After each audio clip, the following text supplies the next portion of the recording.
Hi, everyone, and welcome to another episode of the Happiest CEO. I'm joined today by Boris Walter. I'm so excited.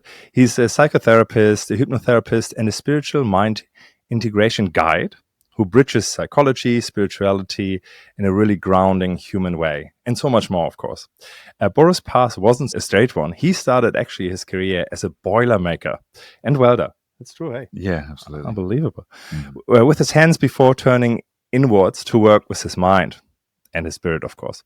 That journey gives his approach an incredible depth, and he brings the practicality and humility of real-world experience into some of the most profound and unseen aspects of human consciousness.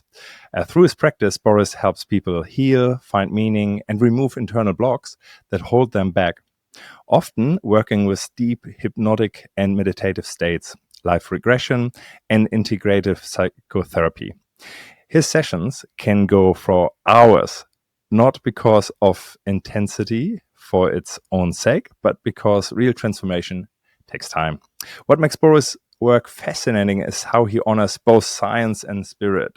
It's a beautiful bridge that I believe is really needed, so that you take someone sort of out of the spiritual mind, out of the scientific, rational mind, also into sort of the wider one. So being that bridge is a gift that, I really admire. Weaving together psychology, metaphysics, consciousness studies in a way that feels both mystical and deeply practical. In today's episode, we talk about the inner architecture of transformation, what really causes change, why it can feel uncomfortable, and how exploring the unseen parts of ourselves can lead to real freedom. So let's dive in. Welcome, Boris. So nice to have you. Thanks. That was pretty accurate. Yeah. That, Oh, really? That was pretty accurate. Yeah. Oh, great. So you were a Boilermaker. Yeah, I was a welder, Boilermaker. Yeah.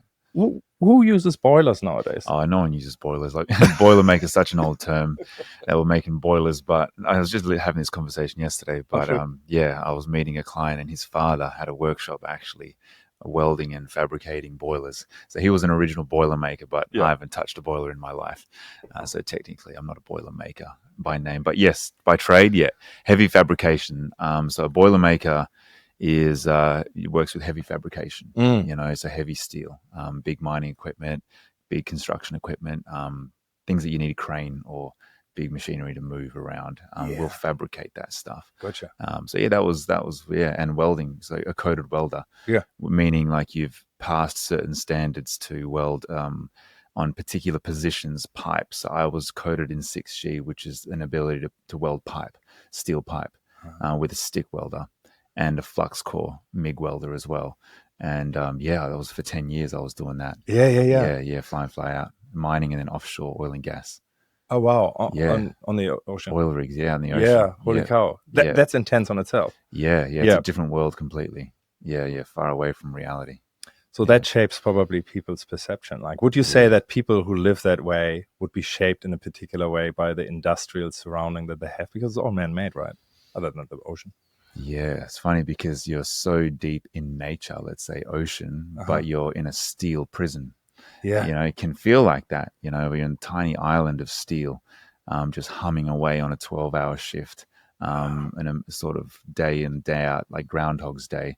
And you say, what does it shape your shape you? Yeah, like your overall sort of worldview, I guess, as well, or how you function, compared to living in a forest, for example. Yeah. I mean, because it's unnatural in terms of just constant steel and clanging and machinery moving constantly. Nearly everything out there can kill you because of the size of the machinery as well. The drill pipes, the gas, working with welding, hot works. So it's a dangerous environment as well. So it's not for the faint-hearted. A lot of people speak about the industry, and this is a sort of a deviation of psychology. But when I was coming through university, a lot of people had opinions about the mental health of fly in, fly out workers, but they'd never actually been out there and done it or seen it. Yes, what it's really like. And so it was a big movement to be more in your emotions, and I get it and I understand it. Talk about your emotions and they wanted us to just, you could be however you want it to be and be honest, but there's something about when you're on, say, a drill rig and you're far away from humanity, you're around everything that can kill you. There's pressure from the top level of shareholders to get things done. You're behind budget. You're in exploration of drill rigs, and bonuses are being cut from the top, at their level, and they're putting pressure downhill. Yeah. There is no, there's no escaping that. And you have to be tough. The truth is you have to be tough. You don't have a choice. Like you say, welder, I'm the only welder on shift at one time. And then I have a back-to-back at night, maybe night shift. So we swap over. But at any given moment, I'm the only welder on a drill rig as the rig welder. And so no one else can do my job. And so I have to be switched on. I have to know how to manage my own workshop. I have to know how to create my own drawings and look at problems around the drill rig that need to be fixed and come up with my own ideas on how to fix it. And you can't just fly in someone else immediately to do your job if you have an injury or something goes wrong. So you have to be very switched on and have a lot of independent skills to survive out there. Oh, it's almost like in a spaceship where you have to be really self-sufficient. Hey? Yep, because there's only a limited amount of beds. And so whoever's out there has to be competent and independent. Wow. Yeah, super competent and independent. It does sound really romantic, but it is a little bit. Yeah. It's not all bad. Like I kind of enjoyed it. Yeah. Seclusion. Yeah. It takes your mind places that you won't ever achieve, I guess, over here. So it's not better or worse. It's just different, just very different. Wow. I think that's what's qualified me more. I was talking to a CEO just before this podcast, actually, where I'm staying. He's a CEO, chairman of a large company, and we're talking about like what's qualified me. How did I go from a Boilermaker to psychology? And how did you eventually work with CEOs and companies and leadership teams? Yes. It happened quite fast. I said, I think because of the qualification of working away with these like Americans, Australians, Filipinos, Bangladesh, at all levels. And you're forced to survive and get along with people. There's no choice. And so I've met so many people, thousands of people. I've done mining, underground, surface mining, gold, aluminium plants. I've done projects, construction. Then I've done offshore drill rigs, support vessels, FPSOs, all different things, fly in, fly out, meeting thousands of different people. And I think it's because of that, which is what allowed me to sit with people of all kinds and not be provoked by your status or who you are or what you are, because I've met every type of character there is under the sun.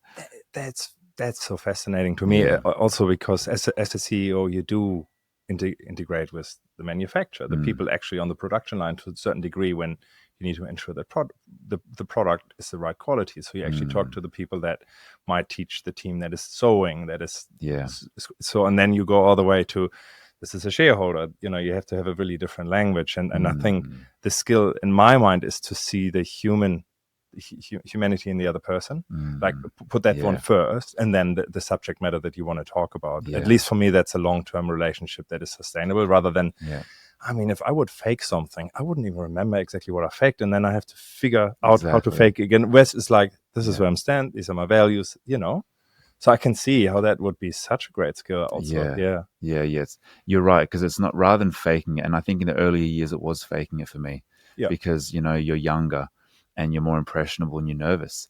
You're going to go meet some people that they're very competent. Your job is always on the line. There's always someone waiting to take your job. An offshore position as a tradesman is a very sought after, lucrative position. And so there's always someone that's looking to stab you in the back, and take your position. And so if you make mistakes or you don't get along with people, it's not always about your competency. If you don't get along with the bosses, you're out. And they'll make a reason why you can't be there, So it's not always just your certificates and competency. It's like, if you don't get along, you're out. So there was this nervousness when you go out there as a young person, hoping that you fit in, hoping you survive. You don't know what it's like out there. Everyone's been out there for 20 years. That was probably the most nervous period. And you don't really know how you're meant to be in the world, because I was in my mid-20s. But over time, you start relaxing and you realize it's easier to just find your uniqueness and give yourself permission to just be as you are. And I found that when I found that thread, I started to slow down. I think it's because of experience as well. I allowed myself to just relax out there. And it's a feeling of knowing you belong, rather than an imposter syndrome, It's like this looming, that eventually going to figure out that I'm not good enough, That nervousness goes away. And I was doing a lot of inner work at the time as well, of learning to accept myself and all my worst parts. And so that was transferring onto the rigs as well when I was working away, that they could feel me. different and changing as well across time. And so the conversations I was leading was coming from a more authentic place as well. And you could see the impact it was making on other people. Like they actually were starving for more authentic conversations. And it's just everyone had been in such robotic modes of being. And it was like everyone was a bit nervous to talk about fluffy stuff or spiritual stuff or yoga. It was out there. It's like fishing, women, full driving, and the work. Living the dream, mate. Yeah, money. The next big stock that's going to go through the roof, and everyone's got the next idea of the next stock. That's going to make through the roof. And so it was a very predictable environment until you start fracturing it a bit by being courageous. And so I was experimenting myself consciously, like just choosing different types of conversations and like sharing what I was learning out there in the weird world of spirituality and inner work, and bringing it up in there. And just, it's not like I'm announcing it, but if I had a good one-on-one and I trust the bloke in front of me, I was like, yeah, this is me, this is where I'm at, this is what I'm working on, these are the things that I'm thinking about, this is what I'm reading. Oh, really, Boris? Yeah, show me that. What's that about? And then you realize there's this interest, there's this spark. It's as if they've seen something new. There's novelty. And it's like, oh man, people, and you do it one after the other. It's like people are starving for something new, something novel, something real, because it's a monotonous job out there. And so I was really finding my stride out there. You could ask many people out there. I was just different. I was just a bit more courageous and like just courageous in my expression. And so I was talking about weird stuff, crazy stuff, spiritual stuff. But it gave people something to think about and talk about, that just broke the old dynamics. So that's when I really just accepted myself, and I had a lot of fun out there. So were those people that were saying, look, the people on the poor people on the oil rig, they need to express their feelings a little bit more and so on. Whatever movement that was, maybe it's from a company or something. So there's something to it, but but you can't force it. It's like, let's all sit down and talk about what's not going so well and how we really feel about being away from our family or friends. Right. Time and a place, man. Because I'm going to give you the idea of a driller. The driller on a drill rig, his job is essentially to make sure everything on the pipe, on the deck, on the drill floor, the guys that are working there, everyone knows what they're doing. The machinery's working correctly. You've done all your ticks and on your paperwork to make sure everyone's done their checks on the machinery. And you look at the drill floor and it's like one little mistake and someone's dead. Like someone's just going to get squashed. They're the heavy, heavy machinery that's just on hydraulic rams, always moving, and they're changing out pipes, the deck crew on the drill floor.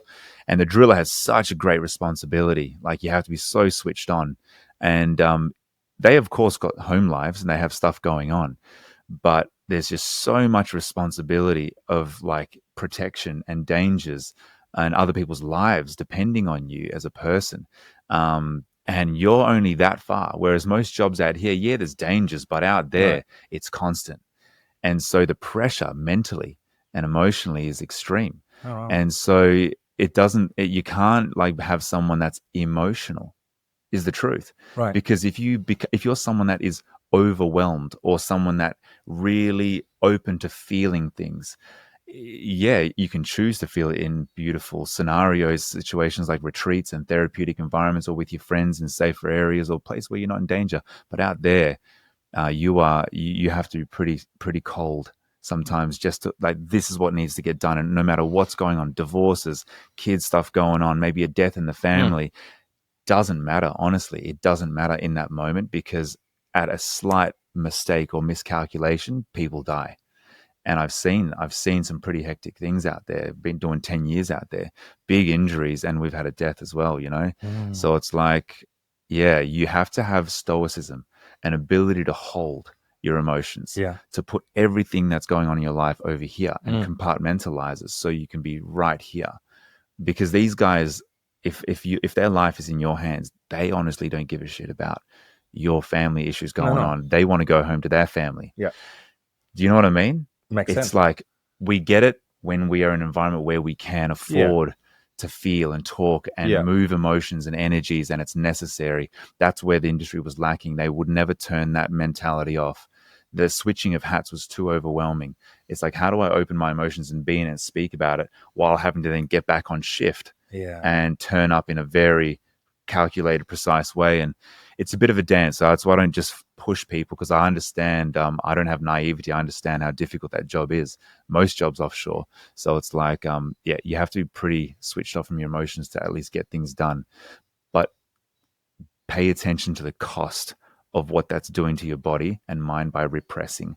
So right. So the analogy that comes to mind is, I guess, the army to a certain degree, or being like in a war situation. Yeah. And then you have the post-traumatic stress syndrome, which is really common. Mm-hmm. And I have heard stories that if you actually get onto it, there are many tools to get over it. Absolutely. Yeah. I just wonder, like, so same thing when you get out of that sort of job and try to live a normal, unhectic life, to actually how to switch and become what's like less intense, I guess, maybe, or, you know. Yeah, there is a bit of an adaptation. Like army, offshore workers are the same, actually. Yeah, it's a bit of a weird wriggle back into society. That's why they stay out there, because a lot of them, I will give you construction for an example. It's one of the highest paying jobs as a tradesman you can have. Right.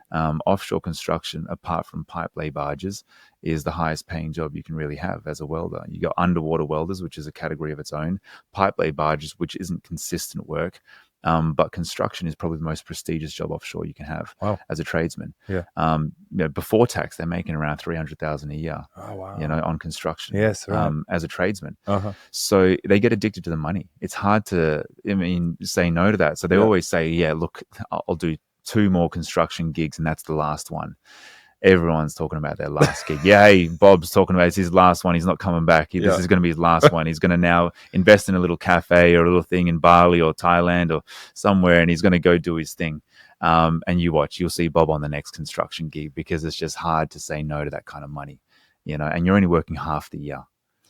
Man, it's almost like a canvas for an amazing book. Maybe that book's written about it, but it sounds so romantic and romantic. But people can't leave. They can't. They won't do it. They can't leave. It's like Hotel California. They can't leave. Absolutely. Yeah. Oh wow. It swallows people, because they adapt their lifestyles accordingly to that income, and then it imprisons them. So yes, money, great. But you've actually developed a bit of a prison, because you're not living a life that you love, but now you can't really get out, because the lifestyle you've accumulated it requires that income. So you don't have the flexibility to dabble or try the things that you want to do that makes you excited or passionate. So it's like, be careful for those kinds of jobs. Yeah. But you left. I left. Yeah. I was willing to take a massive pay cut. Yeah. I was, mine was more of a meaningful calling. Like, I knew that welding wasn't for me. I was good at it and I played the game, but I knew it was not me. I found myself more interested in talking out there. I found myself in situations where the superintendent, people in positions that were much higher than me, why are they talking to me in the middle of night shift right now, crying about what's going on at home? This is not normal. It wasn't normal. And so I found myself having an ability to just hold space for people to just be real. Right. And things would just come out, and they scratch their head wondering what the hell's going on. I don't talk about this stuff. And then same with me. It's like, well, why, how's this happening? But at the same time, it's so special and so meaningful. But eventually it was like, well, I wonder if I could do this for a living, and I knew that if I didn't try, I'd live with regret, so that's when I was working away, and I started full-time university at the same time. So while I was away, I was at the university. And then when I was when I was at home, I was at university. When I went away on the rigs, I would bring my books out there, and the lecturers were quite lenient and allowed me to sort of be away from classes. Some of the ones that you had to be there, they would allow me, because they knew I had a family. And they made some leniencies as long as I passed my exams and handed in assignments on time. Yeah. So after my 12-hour shifts working away on the rigs, I would be on the books for 3 hours. Oh, wow. Yeah. And then just rinse and repeat. Yeah, and I think if I didn't enjoy what I was learning about, it would have been stressful, but I was enjoying what I was doing. And I did the bare minimum. Most people spent 3 weeks, 4 weeks doing an assignment, essays. I spent 3 nights. Smash it out, but I was in flow. Yeah. It's like, I get it. And so my grades were good, but I just didn't stress. A lot of people stress too much. Once I write, I just write. I'm like, yep, that feels good. Maybe tweak that there. But I wasn't stressing anywhere near what everyone else was stressing at university. I don't know. It's because I had to. I didn't have the time to stress. It would just overwhelm me with all the other responsibilities. I relate to that. It worked. I studied, even high school. There were a couple of high school. Well, this was a night school, sort of like. That's how I went into university. There were a couple of people that had done a trade. They're very different demeanor, and like everything felt much calmer and really calculated in the sense of like, look, I don't have to don't have to follow over my work here. I focus on what matters. And then at university, even more obvious. The people that had already done other things. And I guess the conviction as well. It's like, I really want to do that. University is an interesting topic because I would say if you're really young when you come to university, it's really difficult to have that conviction that would help so much. Yeah. It's just like, well, that's what everyone does. So, whatever. Did you study young or as a mature age student? Look, I would say I had certainly a break. Well, the way that it happened for me is that I hardly made it through school, but I realized that there were not many professions that would take me out of my town. There was basically either a chef or like a journeyman, sort of like, like building houses, that type of thing. So your motivation was to get out of town? Yeah. Out of Germany. Out of Germany, yeah. And so, and I could just see if I wouldn't make, let's say 13 years of school, you're really stuck with the income would not allow you to go. Maybe you could do a tourism, something, but, it was limited. And so I decided to go down first, once finished school. There was actually a question whether I could. And my dad was, I never expected you to finish. Like, when you said you wanted to finish school, I'm like, here we go. Let's see how that goes. And luckily I did. But, after that, I took a whole year, lived in Berlin. So that's where you have a few connections. That's where your mom comes from. Yeah.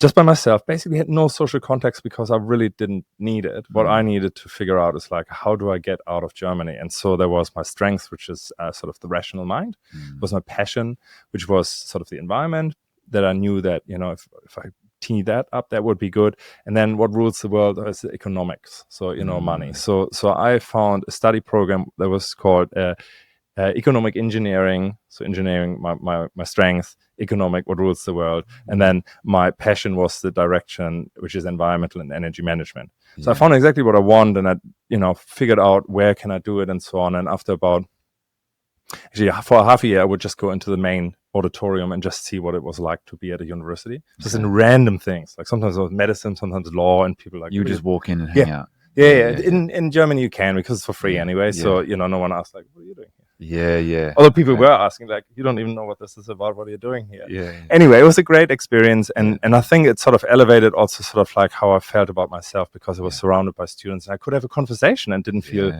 too alienated or imposter. Yeah, imposter, big one. And then I decided on a particular study program, had the right funding behind it, so I wouldn't have to pay for living as much and so on. So you get allowances, a loan as part of that. It's a mixture.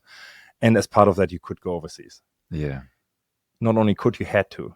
And at the moment where you have to, the government says, well, then we have to pay for that too. So I had a half year overseas, made good connections into the government, environmental agencies in New Zealand. Yeah. And they were happy to fund my further studies, and that allowed me then to get a visa, or first a working visa, then a residence visa in New Zealand. That's how I got out of country. But it was really quite calculated, because I just could not gel with the Germanness that was around it. Look, it was probably, it depends on where you live, right? And Germany is beautiful, but the town that I was living, the consciousness was one that had a lot to do with connect through alcohol. Deep topics are not considered so much, or not really talked about. It was just accepted. And there's a beauty about that too, because you always belong. Like if you're part of the family or part of the village, it doesn't matter. But I felt that was not quite enough for me. There was something deeper to you that you had to explore. Yeah. I guess that's how it went. Thanks for the question. Didn't gel with the Germanness. I'm gonna remember that. Do you have some Germanness in yourself since your mom is German? Would you say? Yeah. We were a bit cut off from that side of the family. Mum, the German side, was not very welcoming, or it was a bit estranged. A lot of history, trauma, things like that. And so and then my parents split when I was like 6 years old. So I was raised by my dad. Oh, okay. So culturally, I was raised Mauritian, and I played more of a caretaker role identity for my mum, because she was schizophrenic, bipolar, psychosis at different times. Just her old trauma came back when she had children. And so my relationship to the German side was always a bit of an estranged, traumatic, alienated experience. My uncle, he played it on that side, Uncle Hank. Yeah, he was an engineer, and if you weren't becoming an engineer, you were stupid, pretty much. You know. Yep. So he put a lot of pressure on my dad to get us like better at school. Where me and my brothers, we weren't academics. Mm. We wanted to play soccer. We wanted to play football. Yeah. And my dad said, "No, they want to play football." And a big, that we just stopped talking. Apparently, we cut off from the German side now because we wanted to play football instead of engineering. Germans should like that. Yeah. Unfortunately, it was his way or the highway. So I've just always had this weird alienating, you have to be someone quite proper in there, or at least with my mum, it was like I had to be someone that was aware of her emotions. So the cultural side of Germany, unfortunately, I've never been exposed in a deep way to. Never too late. Never too late. Yeah. I only just went there for the first time recently. So yeah, breathing in the German air. There you go. Yeah. So you actually were sort of exposed through your mom, through sort of seeing how different psyche can be. I have experienced, not myself, bipolarity, and then it's certainly something to reckon with. I mean, it's quite full on. It is, yeah. Like manic states of good and evil, right and wrong, and you feel into the stories in their extremes. It has a beauty about it because you can feel into the world deeply. You can feel a lot of people that are more closed off. So there is a reward in it. Imagine if you were lining up to come to Earth and you ask God, okay, I really want to try this Earth game out. There's so many fruits and colors and depth and stories you can create there. Look at the emotional spectrum on that Earth. It's like, yeah, let's give that a go. And it's like, okay, well, how much do you want to feel? I want to feel heaps on Earth. I want to look at it's just so colorful. All right, here's a little dose of bipolar. Yeah. You'll feel the extremes of highs and lows. And so there is a wisdom that can be extracted from the depths and ranges of that kind of an emotion. It's just we've really pathologized it as well. We didn't have a transcendental belief in our medical system, so we didn't. Once you just pathologize things that are abnormal from social normality, which is what we've done, you're not giving any chance for the human to know their fullness. And that's what I found was the flaw in our psychiatric system and psychology. There was no appreciation of a transcendental belief system of what we really are above the psyche or above the medical system or the objective measurements of things. And that's why it's like, well, if you're not, so DSM-5 is like the Bible for psychology, right? Okay. For abnormal psychology and disorders. Yeah. You open the DSM-5 and it's really just all abnormal psychology is if you are deviating from social normality. Wow. Like if I can see something and two of you can't see it, I'm wrong. Something's wrong with me. Especially if a room of people don't see that thing that I'm seeing or sensing or hearing, I'm crazy, having a hallucination, right? Okay, pathology. So that which can be validated by the group consensus is considered normal psychology, so a social coherence. And so really it can change in any context or culture, but that will determine normal psychology. And then abnormal psychology is DSM-5, pathology. And so we as a society have been repressed, afraid of emotions. We've come from wars, trauma, shut off. And so emotions scare us. Big emotions scare us a lot. And so we pathologize it. We sedate it. I want to make it go away, out of sight, out of mind. So rather than really admitting with humility that we just don't know what's going on with the human experience at its extremities, we'll just make it go away. Have you ever heard about the story that I think it was the Columbus group going to, North America, and the American Indians couldn't see the ships? I think only a few of them could actually recognize there was something there because the shape was just not what the group would acknowledge. Yes. And so the group didn't see it. Love that. Great example. If you think about that, we would say, yeah, of course it's a ship. But they said, no, the group didn't identify it as that. Only a few of them. Yeah. So they go on to that, into that book. Yes. Basically. And so like, yeah, they're just seeing things. Yes. Yeah. I mean, I don't know how, well, I read it in a book and it was a normal, history book. So I think there's something in it. It was a perception. Yeah. That's called, if people are wondering, how valid is that? It's called a negative hallucination in hypnosis. So if you look at clinical hypnotherapy, look up negative hallucination. You can actually hypnotize someone to not see something. Wow. And it's right in front of them. Yes. Like you can see it on stage shows, and it's real now that I know how to do it. Yeah. people don't believe it if you don't understand hypnosis, but once you understand the mind, it's called a negative hallucination. Imagine, you're looking for your keys and your keys are in your hand. Yes. Right? I know it's somewhere, or your phone, it was somewhere, but you're on the phone. Where's my phone? In that moment, it's like, yeah, my phone's there physically, and there's a part of you that knows it's there. But the majority of your psyche in that moment, your frame of reference, has convinced yourself that the phone doesn't exist on your person. It's not on your body. And so you live your life in your perception, which is where reality is. In your perception, the phone's not there and it's real until something adjusts, something tweaks your perception. Oh, it's in my hand. But you can get someone on stage that is really hypnotizable, get them to hold their shoe, and then hypnotize them to believe that it's not there, and they need to find their shoe. Can you find your shoe for me? It was somewhere around here. And you watch them. They will hold their shoe and look on stage or through the chairs around other people looking for their shoe, and it's in their hand. And it's just from a click of a finger and a convincing of a story, because hypnosis changes stories. And you live on stories. Stories create perception. That's where reality is. I get a sense that when I have a really meaningful emotional conversation where things are at stake, I certainly enter a space where I think I don't know what's going on almost. Like it's just that I don't even know what was exactly said, but it's so important to know what was said. And then, like the whole script somehow gets gaps. And, I have that really rarely with my wife, but every now and then when it matters, it's like, you know what, let's talk tomorrow, because I'm losing it. Like I'm losing it because I feel it's important that I get this right. And I want so much that this stuff happens. Like, no, you said this. No, I didn't. Did I really? A bit different because it's not visual, but I can certainly, I know that something is not quite writing properly up there. Yes.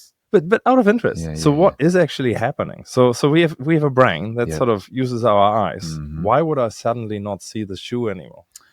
Because your frame of reality is not based in biology, and people have a hard time believing or understanding what that means.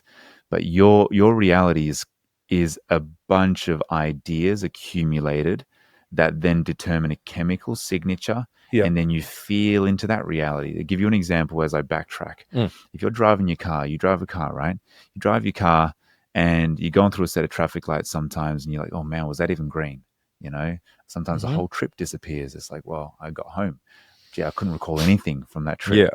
All right. So in that moment, you may have been thinking about this really important meeting that you've got coming up, or that argument that you had just before with that person. And you're going, imagine someone in that argument, they're replaying that thing with that boss, that argument. Oh, I should have said this, should have said that. Next time I'll do that, and you're replaying what you wish you'd said or what you wish you'd done, and you get home, right? In that moment, say if I was to pause reality, all of you just pause Earth, and I would get a blood sample, an EEG, an fMRI to scan your system. And I'll give it to a neurologist and say, guess what this person's doing? Just by looking at their numbers. They'll say, oh, they're obviously in a fight. They're obviously in some threat, danger. And I say, no, they're driving their car by themselves. Wow. I say, wow, okay. That means your biomarkers and everything in your physical reality is not based on your physical environment. It's based on your stories that you are conjuring up. And the deeper you go into those stories, the more your chemistry believes you're there. Yeah. So your chemistry is your lived experience. You think of an amazing memory and you tell me the best memory you've ever had. And you like going deep, oh, Boris, this one time, oh man, this thing. And you start smiling and you're like, yeah, the chemistry starts becoming identical to that memory as if you're there, right? Right. Because you're allowing yourself to fully go into that memory. All right. And you're not seeing it. You're not actually there, are you? You're not there. But the chemical signatures in your body, the deeper you go into them, I said, tell me more, man. Who else was there? What was that feeling you had when that person walked out, or that wedding, And you're like, oh, man. And then you start crying a bit because of how beautiful that moment was.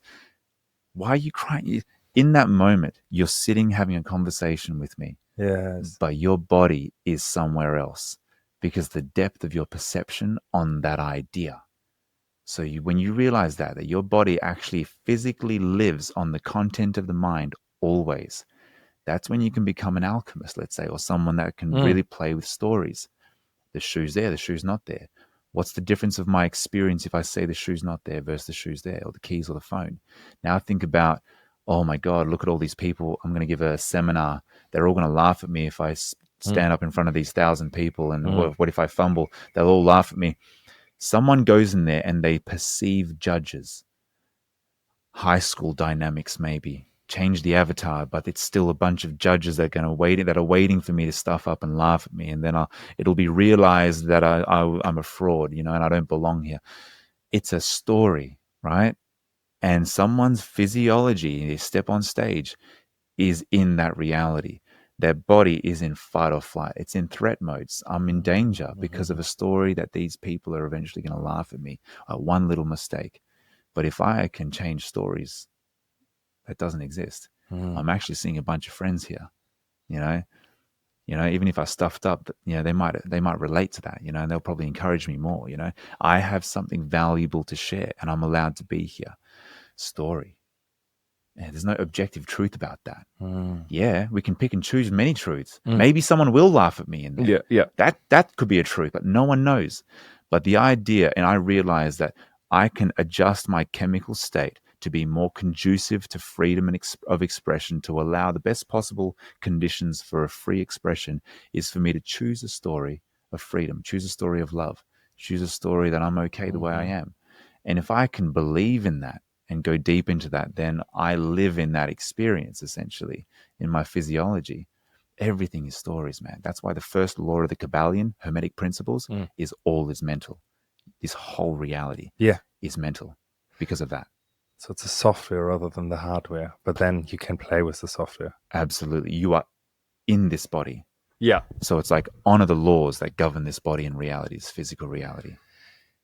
While we're there, so I had this conversation recently with someone who said, like, he's loving his life, but he's maybe not as materialistic abundant as I would be.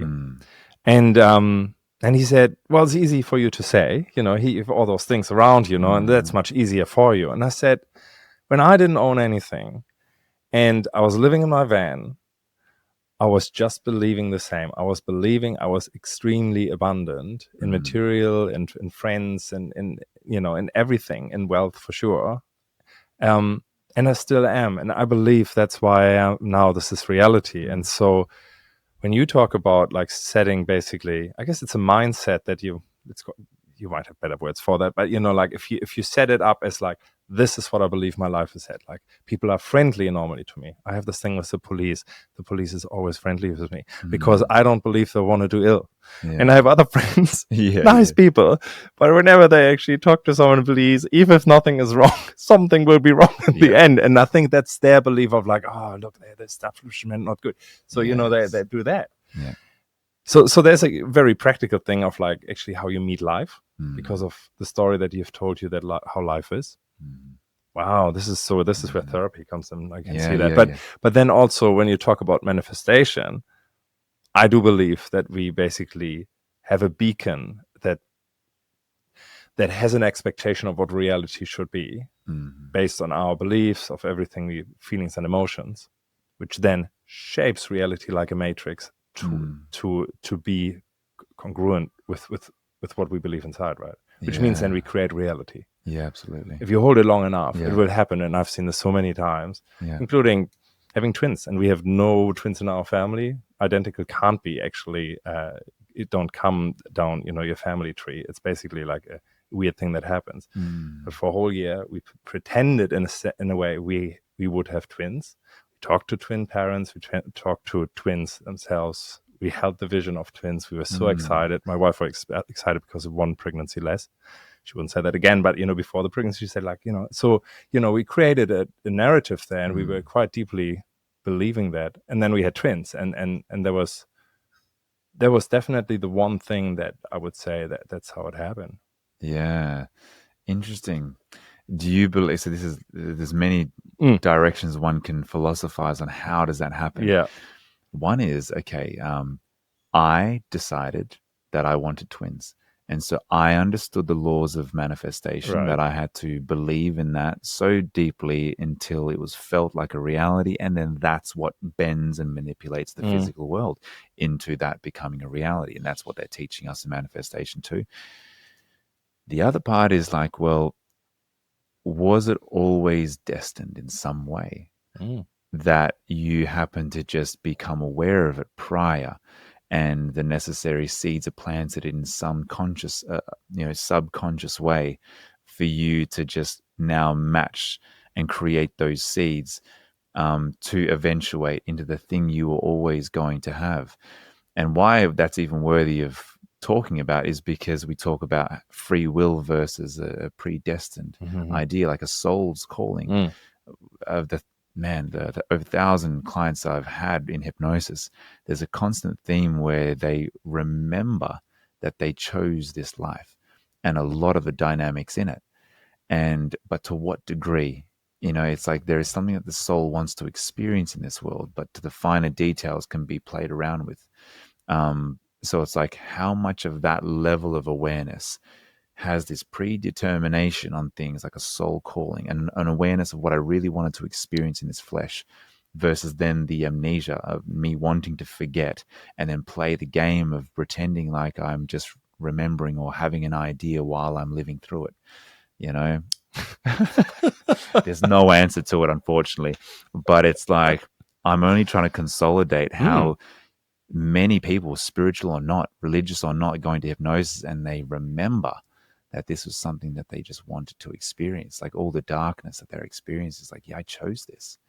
And it's like, oh, interesting. Wow. Yeah, they see the whole flesh, the whole game, the whole life in a timeless sort of vision. And there's this humbling moment. And I don't even push this. I'm always curious just to ask questions. And they always say, oh, this humbling realization. Because they're stuck on a perpetrator doing something wrong to them. And then when they see the whole game, there is this awareness that they selected that. Wow. I mean, how humbling is that? Yeah. You're stuck in your human body saying, no, these people are really bad. They did really bad to me. I was unethical, immoral, not fair, unjust on an innocent child, And then you look at this whole thing, they zoom out and it's like, oh, I wanted that experience. And you should watch their faces, this realization that they chose that. Happens a lot. Wow. Then it's a question of why. Yeah. That's all. It goes even deeper. Oh, man. And I would love to go there in a moment. Yeah. So you explained hypnosis. You can do this. Yeah. So you somehow, how do people give you access to their software so that you just say, my script will mitigate that there's a shoe in your hand? Yeah. What is it like? How? It's a willingness. It's a willingness to participate and play the game. Yeah. Hypnosis is described by a state of losing time, in a flow state, the alpha sort of brainwave into a theta if you're that deep. And just, that if you're in, what did you just say? If you're in a conversation with a friend and it's so deep and you lose time, in that moment, you've opted to buy into a deep conversation with your friend and you've lost time. You were hyper-focused. Some parts of it you've forgotten about. 4 hours have passed, but you've essentially chemically gone on a journey of really feeling into the depths of those stories. In flow, you would have been in alpha in some of those conversations, where you're excited and passionate about the things that you're uncovering. And then whoa, dude, it's 4 hours gone, man. I got an appointment or I got a flight, right? That's a hypnotic state of mind. So don't think of it as a magic trick to hack all the movies you see. It's more basic than you think, unfortunately. I wish it was more magical. But it's actually a very natural state that people put themselves in day to day, every day. They say around 7 times a day anyway. So all I'm doing with hypnosis is, hey, do you want to play the game with me? But we're doing it more consciously. So I'm just going to say a bunch of things. And all I need is your participation, follow instructions, and focus. You can choose how much you want to play the game or not play the game, But if you're willing to focus in on the ideas that I present to you, the same way you're focusing, on when you're driving your car on that topic or that argument, I'm just going to ask you to focus on something else.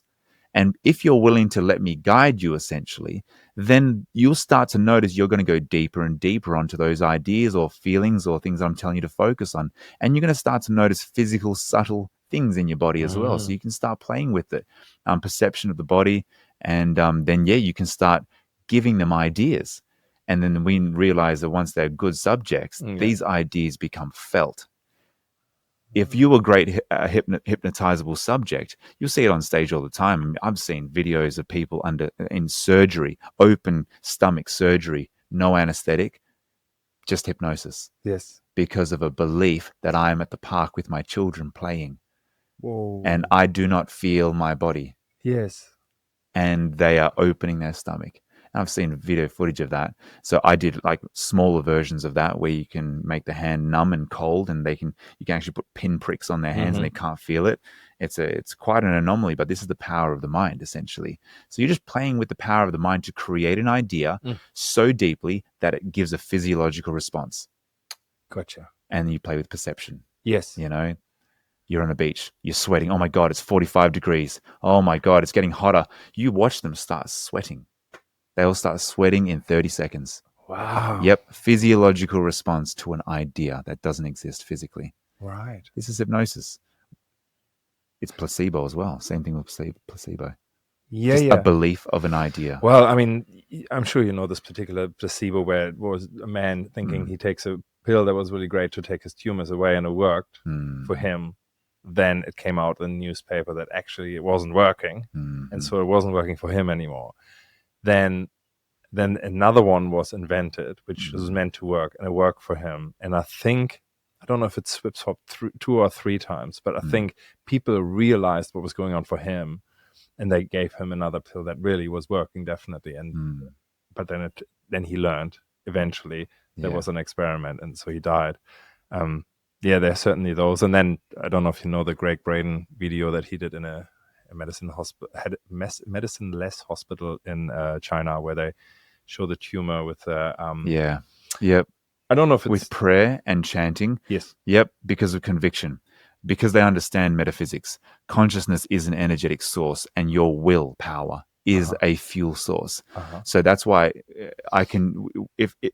that's an energy fuel. So the more energy you put into something that you would like to create, it gives it more horsepower. You know, it's like an engine. Right. So your will, conviction is the energy tap. You know, belief is a belief, and conviction is the lever for the fuel. Focus, your imagination or your focus gives the direction of the fuel. Okay. And if you can hold an image long enough with that level of fuel, this is why vitality is important to generate a lot of fuel. Yes. Life force, chi, prana. Yeah. And you can direct it. You have manifestation abilities, you know, you have manipulation abilities to move the physical domain. I did it with my back. Just literally convinced my back, the disc that I needed $10,000 surgery for. A year I couldn't raise my leg like more than 5 degrees off the floor. Yeah. I was in pain, and the physio said, "There's nothing we can do. This is surgery." Disc hanging out of my lower spine, sciatica. But then I just decided one day, you know what? I don't want to pay $10,000 for surgery. I'm just going to think it through properly. I'll just tick all the boxes, and I know what to do, so I'm just going to do it. Yeah. So I would go to bed at night, and I would line my stomach for 15 minutes. I would imagine 2 angels putting their hands, these light angels, putting their hands over my disc and pushing it back in, right? And then I would be smiling, and I'd be like, "Thank you so much. Like, I really appreciate it." And they're laughing like, "Yeah, we've been here the whole time. We've been waiting for you to ask." So I'm having a conversation with them as well, and we're laughing about it. And the emotion of gratitude is like what they would call a compounding emotion or a compounding energy, because it assumes it's already done. If I say thanks for the tea, well, it assumes you've already given me the tea. If I say thanks for healing my back, it assumes my back's already healed, right? So I was playing with these ideas, but with conviction, with smiles, and you have to feel it, or else you're just up here. It's a here, you know. So I'm feeling grateful. I'm smiling, and I'd fall asleep. I'd wake up in the morning. I look in the mirror. I'm so glad my back's healed. Now I can walk down the stairs without needing to hold my back. So I wouldn't be doing nothing crazy, no kung fu, nothing like that. Yeah. But I'm now looser, you know, because I know my back is healed. So I'm cool. Same the next night. 5 nights I was doing the same routine with the angels, and day 5 it was 6:30 p.m. at night, and I remember, oh my God, this is the first time I haven't felt my back in pain at all. And all of a sudden I raised my leg all the way up. I could swing my leg up. I hadn't been able to do in a year. Wow. And I was like, oh, whoa. I was so excited. I was like, don't overdo it, Boris. Don't do nothing crazy. I was like, I wonder if I can do a cobra, because I couldn't lie on the floor flat. It was like as if someone was stabbing my back, let alone peel it backwards. So I laid on the floor, no pain. Then I started pushing my body up. I was like, I can't feel anything.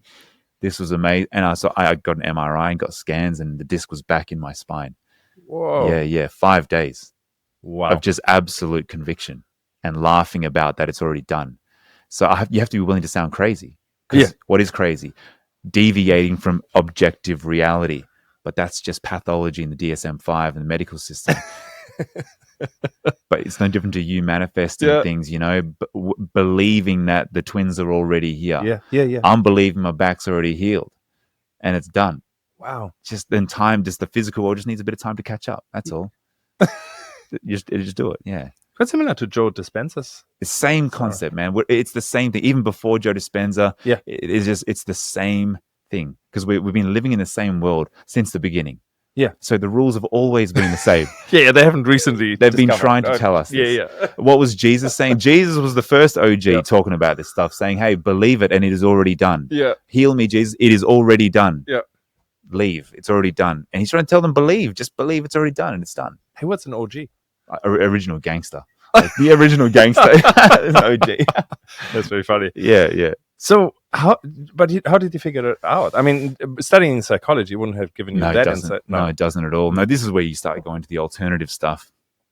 Joe Dispenza's book on the placebo, You Are the Placebo, that helped. But before that, the Course in Miracles, there's plenty of these books. My dad has always had a library in our house. Like it's like I was born in a library. My dad's just obsessed with books. It gives him comfort. All nonfiction. So I've just raised in a house a lot of nonfiction books, and so just picking up some of these random esoteric Buddhist books or something. It's a tiny book that's dusty and no one's ever seen it. You found it on my dad's shelf that he found at the Salvation Army or some secondhand bookstore, and you open it up and it gives you these nuggets of wisdom. That's how I sort of had this idea that there's a consistent message that the mind is actually primary. We are consciousness and then we are physical. We've been convinced in academia where it's the opposite way around, right? That physicality is more fundamental, then consciousness emerges from physical, the material world, and then gives rise to the ability for us to be conscious. This was not true. It's the other way around. Consciousness is primary. That consistency that you found between the literature, I think, requires a mind that is a little bit flexible on definitions and all of that. That's what I found. Like I can be quite loose in many ways, and when it comes to seeing this consistency, do you need more tea? Yes, please. Very good. It's good tea. Yeah, thank you. Purple. I think it's purple. Oh, oolong. I forgot. That consistency, I think we have a bit of a problem here with in the Western world when it comes to science, because science is so precise, and that's a bit of a fake anyway, because our instruments are not as precise as they could be, and they leave out spectrums, they leave out all sorts of things, and not precise. And just in general, our thinking, there will be gaps in our thinking. So when people say, well, yes, in this book they talk about this, but in this book they call it something very different. There's no connection there.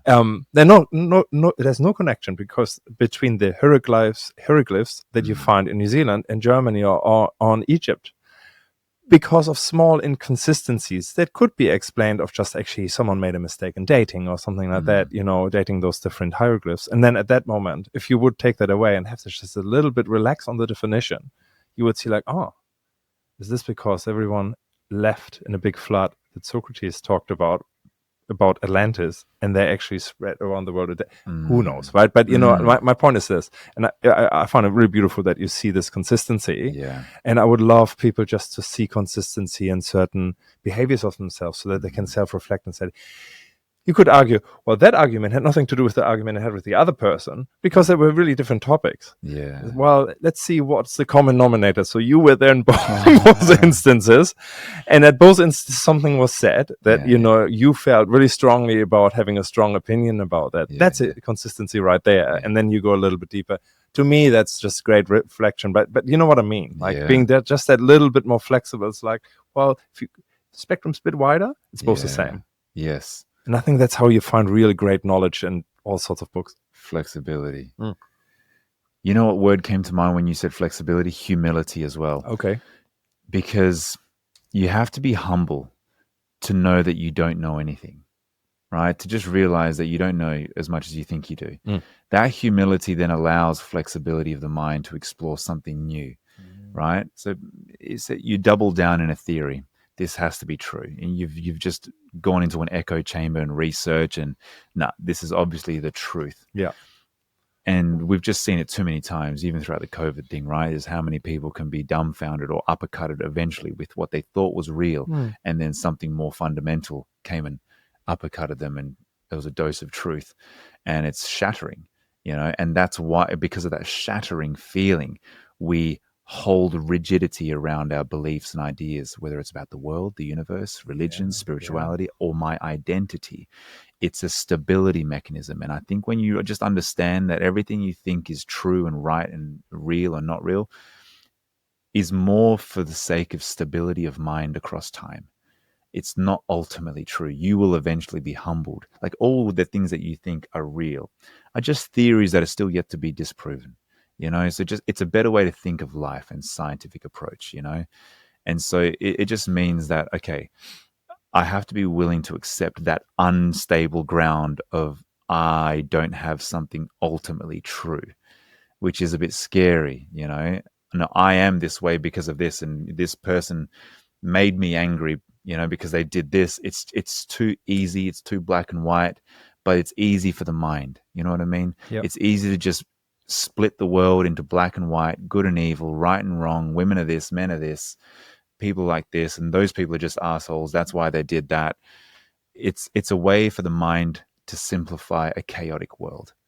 And so when you realize that we're here for the stability across time, the world is incomprehensible. The universe is incomprehensible in its truth. So we're not ever going to know the truth, but we're going to play the cancellation game where it's not that, it's not that, it's not that, it's not that. And it's a humbling process, but eventually you realize, you look at all the greatest minds of the world, they'll eventually tell you know so much that you figure out that there's no way of knowing an ultimate truth. Wow, yeah. You just have more questions, good questions. And then you get on with your life. And you realize it leaves you just with virtues, simple virtues of how to live your life in a good way that it's more conducive for love, freedom, connection, unity with others, a bit of a flow and a dance with your environment. These are virtues, so these are spiritual truths on how to live as a human. But in terms of an objective truth on what we are and who we are, that this will always be debatable because of our biological limitations. Time, they say time doesn't even exist. So it's like, well, if time's only a construct of the third dimension, that means a fifth dimensional perspective would just be so alienating for the human mind, to be beyond time and space. Like, what the hell? What does that even look like? Right? It's too hard to comprehend. Yes. Psychedelics and certain hypnotic states, you can have people go into that frame where it feels something like that. Yep. And you can get an idea of what that's like. But to hold that across time, you won't. No, you'll fall back into the default model of the 3D world, which is an illusion and it's temporary, but it's not ultimately real, but you'll play in it fully. So, I think that humility, just to allow flexibility, that I think would be advice for the world or people listening. It's like, be careful doubling down in your passion, fighting for an objective truth when it's like there's still so much of yourself and this world to really comprehend. Yeah. So flexibility, man. I learned at university that paradigms don't change, they die. Meaning the people that hold that paradigm, they die, and then something new comes, which is like, I guess Graham Hancock, often the archaeologist, talks often about that. Or he wouldn't say himself being an archaeologists, because the archaeologists have a particular worldview. Yeah. Really hard to move. And it's interesting that it comes from not so much from rationally, it should be like that. It's probably more like, well, I feel safe having all of this construct, which is like so much mental, right? You can't see much of the history of that anymore. So it's all in the mind. If you take something out, the whole thing falls apart. What would that do to that scholar? You know, like it might be quite a, just a self-protection mechanism of not accepting that history is older, or, there's more to it than the eye meets or whatever. Which means it's personal. Right? That's Not what's objective. funny. Yes. Because you say you're that professor that's doubled down for 40 years on, the oppositional argument against Graham Hancock of catastrophe, and you realize at some point that there's a growing evidence to suggest otherwise. Now you're now facing ridicule. Gee. You're facing a massive uppercut of humble pie. The level of personal strength, humility, virtue you would need in scientific rigor, to just accept it is rare in science. Trust me, it's personal. They think it's objective. It's personal. But I can also see that you probably throw the bridge to actually your work, where it's like, if I tell myself for 40 years that my dad was actually, I'm not talking about my dad, but someone in the family never did something to me that was harmful for me for 40 years, or that the dad never hit the mom, even though people say that. I know it's not true. It's not true. But then somehow after 40 years, maybe the health fails, or something happens where they come to you. Yes. And you realize, so what do we do now? Because you have to change the paradigm. Or is it called the paradigm? That you have to change the reality that they believe on their story for so long. Great question, man. Look, because you're right. What we spoke about, hypnosis and perception, chosen stories. The shoe exists or it doesn't exist. My dad was good. My dad was bad. Like, just people need the humility first to realize that their memories and their conclusions of their childhood are often based on a protective falsehood, like a conclusion that they needed to conclude because of the necessity for survival. They were alone in their suffering, no one really to help them in the way they needed to understand the complexities of the human struggle. And so in that, they had to believe something to sustain themselves in a household maybe that was highly catastrophic, right, with nowhere to go. What kind of dissociative mechanisms have they adopted to switch off? If I can't run and I can't hurt and stop this person that's a perpetrator or hurting my mother or hurting me, my brother, sister, I can only switch off. I'm stuck, essentially. Physically, I'm stuck. So then what's left is the mental world. This is where you see pathology begin. The ego is designed to help you survive socially. That's what it's for. It's not a bad thing. And so the ego kicks in and does what it needs to do. Everything's fine. This is not harming you. You're sweet. And you now have a version of you that can handle the pain, while the vulnerable, innocent part of you that's tremendously hurt and nervous about the whole thing is like repressed into the shadow realm, the unconscious part of you. It's pushed away out of awareness. And so now the story that you have to move on with is, difficult things don't affect me. Oh yeah, they yell a lot, they hurt a lot. It is what it is. It's just normal. And a kid is learning that this is just what they have to deal with. And for social survival and maintenance of the psyche to play the game ongoingly, they've had to develop egoic mechanisms, defense mechanisms, essentially to survive. But it means you've had to come up with falsehoods. You've had to lie to yourself, right? People should know. It's like, okay, maybe I have lied to myself or told myself a half-truth to survive certain things. And I get constantly the same dynamic where someone has sugar-coated their childhood. And you don't have to go into the darkness of it. It's just, but if you are seeing loops in your life and you are stuck and you're scratching your head wondering why these things keep happening and it's not happening the way you want it to, every time you get into a relationship, you sabotage it. And it's like, why is this? But you keep telling me that there's nothing to see in your childhood. Like mom and dad were great and it's all sweet. It's like that theory doesn't add up. So with that curiosity of the stagnation now as an adult, it warrants a courageous exploration and a potential non-judgmental exploration of your childhood. And that's where it's like, let's say it's okay if mum was bad or dad was bad. Let's just say it's okay, because there's a big part of them that says, no, mum and dad were great. You got to ask yourself, well, why was it important first? Because maybe it's not true. Maybe it was tremendously difficult. But why is it important for this person to conclude that they were great? There's something about the protection of mum's feelings, protection of dad's feelings. If they were to be aware, maybe they're quite immature parents, that they are highly reactive and they guilt trip you a lot. And you've learned that I have to absorb a lot of difficult truths because they can't handle it. And if they were to be aware of my suffering, not only the guilt of the separation or that thing, but then they realize they're stuffing up or messing up as a parent, that will be too much for them. All right, a kid's learning all of this. I have to wear this. Because if I'm good and I show mum that I'm not a problem, then maybe she'll be okay. And then if she's okay, maybe she can take care of me better. Right? And so you play these mental gymnastics to create stories that are conducive for survival and a fantasy that maybe if I do this, everything will be all right. Yeah. But it's not ultimately true. What it does, it denies a true subjective lived experience, let's say of an 8-year-old that was actually had his freedoms taken away. He didn't get a voice. He was not considered. You know, he went through a tremendously painful thing and he was ridiculed instead of hugged. You know, it's like that boy is still in there, in your body, in your psyche. So how does that affect then the future or the current life? Why is that? I mean, that's just a story, but how does the story still echo in the activities and the deeds during intimacy, like, romanticism? So remember, early childhood is your first love. Mum, dad, bonding, attachment, safety, vulnerability, right? This is where you first learnt love. Anything that starts to mimic the similar conditions of love and those conditions, vulnerability, openness, trust, you know, all these things, it'll start to provoke the same emotions and roles that you played, who they played, the masculine, the feminine, who was mum, who was dad. What am I learning about myself as the masculine role here?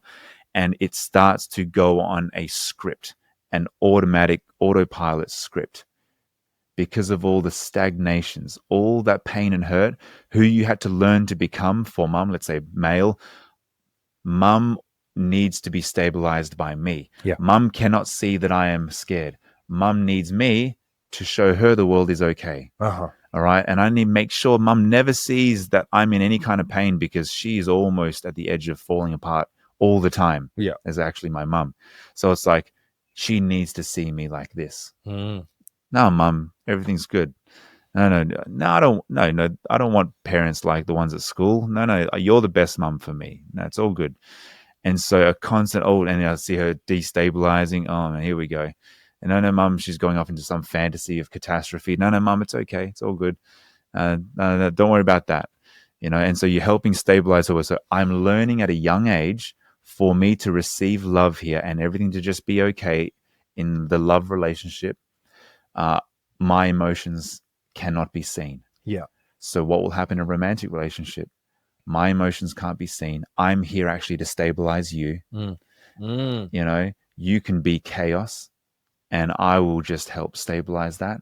Right. And why is that dynamic playing out? Because I've learnt that that's my role and position I play in the love dynamic with the masculine, feminine dance. My social value, which is the mother, son, it's social, it's two people, and it's love. In social value, I am most valued when I'm stabilizing the feminine. It's where I've then, you take those dynamics into high school, into school like that, and you find yourself in similar positions. And so you've learnt, and it's been reinforced, that your emotions always have to be suppressed. Like no one can see you chaotic. You are always calm. You have to be, because everyone else is falling apart around you. So it's ingrained because of survival. So that feedback loop is so deep in your subconscious. You think you can just switch it off, but you are now a victim to the impulse of that younger boy's energy and his conclusions. His conclusions are naive. It's only contextual for the mother. but you can't separate them because, yes, you see a romantic partner as an adult, but the boy in you who's got the deep ingrained beliefs of your identity and love, he's the one playing it out because it's emotional. Love is emotional, not logical.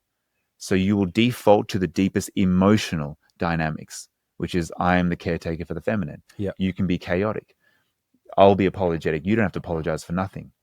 And so you find yourself in positions where you are sacrificial constantly. It doesn't work. It doesn't work because it's egoically driven. It's not equal. It's not balanced.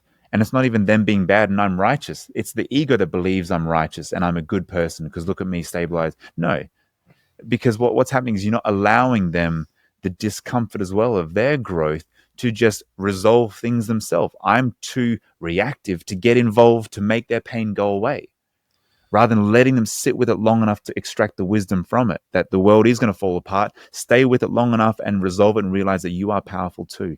I will go in there and save you. And I'm robbing them of that opportunity. So you almost choose your partners so that you can actually play out that love language, if you want to call it. Everyone's doing that. Yeah. I certainly remember being in a relationship like that where bad things have happened in the past, and you know, like there's certainly, and I became part of that story because of that. Like it was quite interesting to sort of like that it's trauma, and I actually have not much to do with this trauma, but somehow sort of you become the acting force for that. Yeah. This is quite, I don't know if I can verbalize it well, but you know, like this is sort of like, certainly it becomes a dynamic that is like, where's this coming from? Yeah. Like there's no evidence that this makes any sense here, but it is there. Yeah. So somehow people then come to you. We still haven't figured out why you actually sort of like why you went into hypnosis and so. But you know, let's just go with where we're at the moment. Yeah. So people say like, look, you know, my love life never works out, or I can't get on with my bosses ever. I always have this problem with my boss, never with you know, and that type of thing. And so, what's your offer to them? So to the general public, I say that I just I represent a mirror, like just a mirror of truth, which means my own personal work is pretty significant to make sure that I'm not inserting my own ideas and opinions. But I know that if I'm just curious and in my heart, what happens is it's a mirror type dynamic where you get to see yourself, right? So it's like it could be confronting the things that you thought you couldn't see before. It's like a cleaner mirror. A distorted mirror, dirty mirror means you can only just see little parts of yourself. Maybe you've preferred that because it was safe to only be aware of that part. But if you are stuck in some loop, life isn't happening the way you want it to. It's destructive, you know, and there's a lot of tension in the body, stress happening in here, and you can't really resolve it, then it's worthy of exploration. So when you enter the domain with me, there's, rather than just psychological work, it's a depth of mirroring, you know. So it's like if we start to use hypnosis, then that's just an amplification of the mirror. When you slow down the egoic mind long enough, which is what the point of therapy is, to let the ego rest, that's your social mask that you've brought. I'm encouraging you to just put it there. And if you can't do it through conversation, because it's still a bit of a social dynamic of what you think I am and what I'm not, we use hypnosis or deeper meditative experiences where we can ask your ego to rest even more so you can see yourself with more accuracy. Why is that important in the work that I offer? Is because I believe in what I've seen now is you already have the answer inside you. Like you do. That's the truth. Everything you seek is already inside you. And if I can slow you down enough, I can help you stumble across the thing that you're looking for. And you will be revealed that which you are ready to be revealed. You won't be inundated with truth because it'll be too much and overwhelming. But bit by bit, as you become ready or worthy in your own interpretation, it's like being willing to look through a door that you've locked for a long time. It's a mental mechanism, but I can bring you to the door. I'm not going to force you through it, but I'm going to first tell you or help you understand why you built this wall and a door, the veil to block certain things.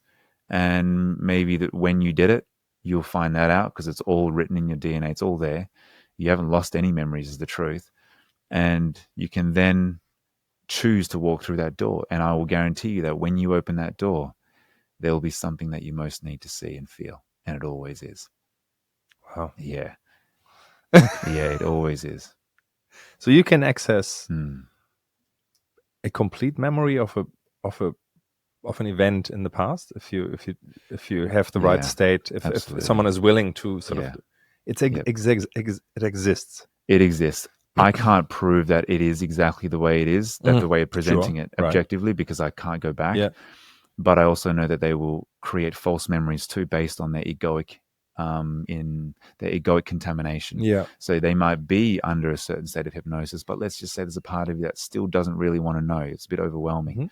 And so you might distort the detail a little bit as well, based on how you felt about it. Yeah. So you'd say the emotions of a certain abuse was really big emotions. Mhm. That emotion could exaggerate certain memories and the way you recollect it as well. But then again, yes, we have unlocked memories, whether it's this life or another timeline, with accuracy, because we've been able to check it and validate it with people involved and Yes. stuff like that. Like a certain argument that happened in childhood, and a certain dynamic that unfolded that a child should not have been able to remember at the age of 1.5. But they go and hypnosis, and they replay this whole thing, seeing mum and dad, and then they've Yes. gone and asked their parents about this particular day, and it's like, yeah, that happened. So it's like, okay, a child can you record everything essentially, because your consciousness is beyond time and space. Yeah. You can pick any point in time, and go back into it. The point is, why is your psyche going there? Because I don't think it's necessary. Everyone just remembers everything. There's a reason why we forget it all. I think we're learning to just let everything go. The only reason I think it's important is because the way you're constructing the conclusions of certain events is distorted with fear, lies, meaning I'm not lovable, I'm powerless, I have to be the hero in the feminine's life. These are all immature conclusions based on trauma. Because there was no one wise enough to hold you long enough to show you the truth about that it's not you, and you're more than what that event was. So you've held on to these conclusions, and it's messing up your romantic relationships or familial relationships, or getting what your heart really wants. Yeah. So then it becomes necessary for the psyche to take you back and say, hey man, you've been lying to yourself. This is the truth. You're actually just hurt, and this is the part that you repressed. So memories are accessible if your psyche deems it necessary. Yeah, there's some intelligence that I tap into. That's what I call the third entity of the room. Is you, there's me. But if I hypnotize you, that intelligence is the overseer, your subconscious mind, the higher self. Like, it knows you. If I say go through that door, and it'll be the exact thing that you most need to see, the thing that you've been most contemplating, it'll take you to the thing, and you'll be surprised by what you see, because it knows you. That's why we separate this higher self versus me. But it's all you. But for you to play out the discovery game, you outsource it to your higher self to put the meaningful thing on the other side of the door, so you can walk through and say, oh, whoa, and be surprised by your inner content. But it's all you. Right. And I'm just helping you discover more of you if you want it. But it's all you. So that's why there's no push in it. So back full circle to the service. It's like, I'm just going to be a gateway, an open mirror for you to see yourself. But you'll go as deep as you want to go. How did you get into that from psychology? Like, is that just an extension? Let's put past lives, past lives. Yeah, that was an accident. Past lives, I didn't try to do that. Hypnosis was something I was interested in on my own accord, when I just went and did my own little training course on the side. Because psychology, you can do clinical hypnotherapy, but it's not like they don't teach it in university. I just went and studied it because I was interested in perception and what was possible. Yeah. And then I was very fascinated with what they were doing, and like, how can you, like I said, the shoe, the things like that. I'm like, that's not real. So anyway, I went and studied it, and then I incorporated it, and it was my first client that went straight into another lifetime. I took him, my first session ever, I said, go to 10 years old. Cool. Then he went to 5 years old. Cool. Yeah. What's your earliest memory? He went to like 1.5. Yeah. And he's like playing with blocks as a kid. So I'm like, okay. And now I'm theoretically, my psychology mind is thinking, well, is he now making this up? Because you're not meant to be able to remember at 1.5. They're playing with blocks here. And he said it's a bit blurry, but he's playing with it. I then just asked him, okay, we'll just go to the time and place that you most feel you need to go to for your healing. And that's when he just decided to describe a whole nother body, a whole nother life. He said he was 27 when he was really 21. And he's described another body type. And I was just confused because I don't know what this was. Yeah. So theoretically, I thought he was constructing what the ego does is it constructs a false identity to go near something very traumatic. Yeah, great. So No, you so said, it's oh, not this me. is going well. Yeah, so he's created Jeremy. Yeah. Jeremy's going near the trauma. Yeah. And it wasn't until where the amount of emotion, this is where it became weird for me, because theoretically, if you look into clinical hypnotherapy, the rule of thumb is if you're not, if you're, even if you're just imagining something, right, if it's not real in your physical experience, you shouldn't really feel emotion towards it. You can create ideas, but if it's too far detached from your physical experience and reality and relationships, it's hard to generate emotion. Mm-hmm. And here we are with this young fella, 21-year-old guy, which I've spoken about before. This is Bogan, 20. You know, he's got tattoos all over him, and he's no spiritual bone in him. Like, he's not a spiritual person.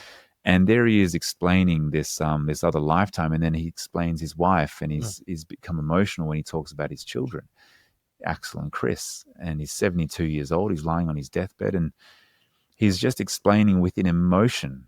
He's crying that he's like, yeah, he loves his kids. I'm like, this guy doesn't have kids. Yeah. He's 21 and he's a fighter. He's quite stone cold, actually. Yeah. So that's when my eyebrow was raising. It's like, what's he doing? What's his mind doing?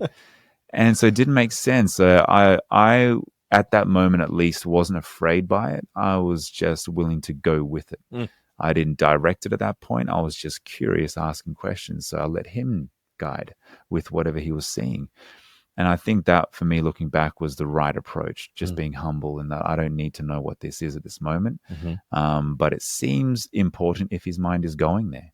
So why don't I just let him see it out, see it through, and I'll just go with it. Yeah. So I just kept asking him, what happens next? Okay, cool. He's like, my wife's there, Susan, she's holding my hand. Okay, cool. I said, well, where are you? He said, I'm at a hospital. I'm dying of heart failure. I said, okay, you're aware that you're dying? He said, yeah. My kids, I love them dearly, Axel and Chris. And then he says, I asked him for the date. He said September 11, 1981. I said, okay, I wonder if that's real. I'm like, but that's 15 years before his birth. So I'm like, where's this all coming from? And then I said, what happens next? He says, there's a light. He's just died. He explained himself as an oval type light that has left his body. And there's this grand light above him that's drawing him in. And he said, it feels euphoric. And I'm learning with him. Yeah. And he's not a religious person, not a spiritual person. I think he's being humbly surprised with what's unfolding too. But in that moment, there's conviction. It's as if he was embodied as this Jeremy person, and he's actually experiencing a death, and he's just telling me what's happening next. And he's feeling into all of it. He says it feels euphoric, and you can watch his face. He was in this blissful sort of state. I said, okay, if it feels okay, go ahead and see what happens next. Yes. He passes through this light. And that's when he experiences this blissful state of letting go and this life review. This life review was more about like the things that he was stuck on in that life. But he started speaking in third person, which is what made it a bit more weird. Third person meaning him speaking about himself in third person. Like, he was stuck on isolation. He was suffering from isolation, and he needs to overcome that in this life. And I'm like, what? Its own counselor in a sense, or over like this consciousness that sits above that life that just passed. It spoke to me, and now that it's happened so many times and it's quite normal now, I understood that this thing was like a more knowledgeable, overseeing entity. It is him ultimately. Yes, I'd really encourage people not to get too carried away with entities and separate things, demons, angels, ghosts. It's him. It's a part of him. That's a good way to just remember. Be humble in that it's a part of him. But you have layers to you. There is a part of you that sees the whole game. But you've chosen to descend into the physical, to limit, put the veil, so you don't see the everything. You only see the limitations of your biology. And we're going to play with the senses a bit at this domain, the third dimension. But you are way more than you think you are. Ultimately, what you are truly connected to is it laughs at this 3D game. It's just a game. right? And so when we go into deep hypnosis, I was realizing that there are these parts of them that they can tap into that is all knowing, at least about their life and why they're here. And it advises us, and there's love there. And so there's a lot of religious people that I've had a lot of heat from, opinions that this is demonic work and this is bad and they're entities that you shouldn't be communicating with. Well, I'm like, well, these demons must be loving demons then. Because they only promote sovereignty. Yeah. They only want the best for this guy. They seem to know where his traumas are more than I do, more than he does when he's awake. Yeah. And it's telling us where to look. And it says, and when he comes out of it, he feels more free than before. He has more courage in what he wants to do in the world. So I'm not going to get caught up too much in the demon versus angels game, but just pay attention to what the outcomes are. I'm not going to get too doubled down on what it is, but pay attention to what the outcomes are. And the outcome is that it's promoting more courage in relationships. He's letting go of past pains quicker. He's acting with more freedom. He's making decisions that are more designed for his heart rather than his head. And he feels energized. So I'm like, who cares about your theories of demons and all that? And so this guy's life is for the better. And so, this oversoul was like someone I consult with over multiple sessions. When I hypnotize him, I call upon this guy and he comes forward and is like, all right, what are we doing today? Yes. And so he talks about my client in third person again. And then he talks about other lifetimes. He speaks about our ancient past, what our origin story is. He's like, what do you want to know? Like as a person, as a scholar. And so he was telling me about our ancient history and genetic connections to other things and all kinds of stuff like that. So I started taking notes on our origin stories and stuff like that based on these connections. That is so parallel to Dolores Cannon's work. That's what I mean. And she calls this particular person that seems to always calm the superconscious, but basically you can continue a conversation between sessions, between different patients even. Yep. That is crazy. I've had multiple. I've got recordings, heaps of recordings of this, just different entities just speaking through my clients. Some of them know me more than I know myself almost. One client, he was highly religious, a Catholic. He thought psychic stuff was diabolic and demon stuff, you know. When he went into deep hypnosis, he became one of the best psychics I ever met. He became the diabolic psychic, because when he went under, he started talking about me, my grandfather, my family connections. Like he just said my grandfather's name. Yeah. Straight away, not even like looking for it. It's like your grandfather, blah, blah, blah. He just said it. Yeah. He said, and was like, he did this, he did that. It was connected to this. And you got some conflict with your aunties going on. And I'm just sitting there like, this is supposed to be therapy for this guy. And he's just turned into a psychic and he's telling me about my grandfather. Like, what an adventure. Yeah. And his disbelief, though, when he wakes up, that's the important part, is like, well, why did it open up? Because I didn't tell him to become psychic. Right. I didn't ask him about my life. Why is his mind gone there? Yeah. This is the necessary question that I ask practitioners, scholars, psychologists, hypnotherapists to be curious about. Okay, if I'm not provoking it, there's no agenda for me. Why is his mind going there? Because the intent is to helping him, right? Yeah. The intent is there to help him. I believe so. Yeah, right. Yeah, to unlock things. That's what I think I'm there for, is to promote freedom of your mind. Yes. If it leads to more unity. Okay, so in his psychic ability, he's developed a compassion for me, my mind, my world. He's giving me messages of love. And so it is a form of unity. Sharing one mind is the psychic phenomena. He, in that state, was able to see all of his own falsehoods, the way he conceptualized his own trauma from his past. He could see it from a distance now and see his task is actually to forgive. And there is no other choice. I didn't tell him that either. But in these states, that's why I started trusting these states and wherever it goes, because it knows where to go more than I do. Wow. It's nothing to do with me. Yes. I'm just literally the guy, a vehicle to drop you off to the station. Yeah. But once you're on the station, where you go on the railroads is entirely up to you. And I'm now a passenger asking questions, and my voice represents a voice of safety. So if you experience something a little bit scary or you didn't expect, or you don't want to, you'll see people's bodies seize up a bit because they're experiencing something a bit scary. My voice is just there to say you're okay, like you're safe. And so I realize my role is to promote a feeling of safety in your body. Mm-hmm. You're safer than you think. Because if you are safe, there's nothing for your ego to do. The ego is there to make sure you are socially stable in your stories. But if I say that you're ultimately safe and there's no harm that can come to you and your body believes my voice, then your ego just by default rests.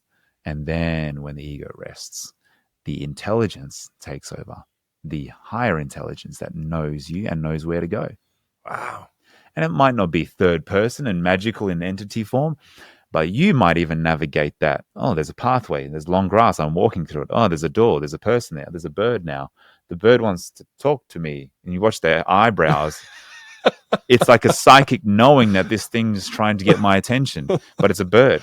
So they're navigating this imaginary realm, but it starts becoming significant. Yeah. Because then the messages that unfold and they start tearing. Oh my God, it's my grandmother. They can recognize it somehow. I don't promote that. It becomes their grandmother. Yeah. And the grandmother has a message. Yeah. The message is, hey, forgive your mother. Or, hey, I've been watching you the whole time. Or, you know, that bird that keeps coming to your window, that's me. And they have these conversations with their grandmother. They're crying, and I'm just sitting, just waiting, doing my thing. It has nothing to do with me. So again, I'm just there as a vehicle for you to just meet yourself in a deeper way. Because you're not judging. I'm not judging. You're not in danger with me. Yeah. Like, you can't be crazy to me. Wow. Yeah, I've seen it all. So you're not crazy. And I think there's something in them that knows that they have that safety. Some people book sessions. They don't know why they book it. That's the majority of them now. They book sessions all over the world. And they're like, I don't know why. I just felt, I heard your voice and something in me was like, I have to book a session. I said, cool. That's literally the majority of my sessions now. It's intuitive. So, all right, that means we just have to get on with it. I don't know what's going on. You don't know what's going on, but something else has brought you here. We're gonna connect with that. Wow. And so we do it. And then we're both humbled by the direction that it takes. Yeah. So overall, the result of a session is normally, I guess, better life and feeling more resolved, feeling more in the now rather than the emotional baggage. Is that sort of, would you say that's sort of the results, or is it a bit different? Yeah. Put it this way. If you were to live in more truth, you would be more in harmony with your environment, right? Meaning, I am a human. I am of this earth. There are certain laws that I cannot default on.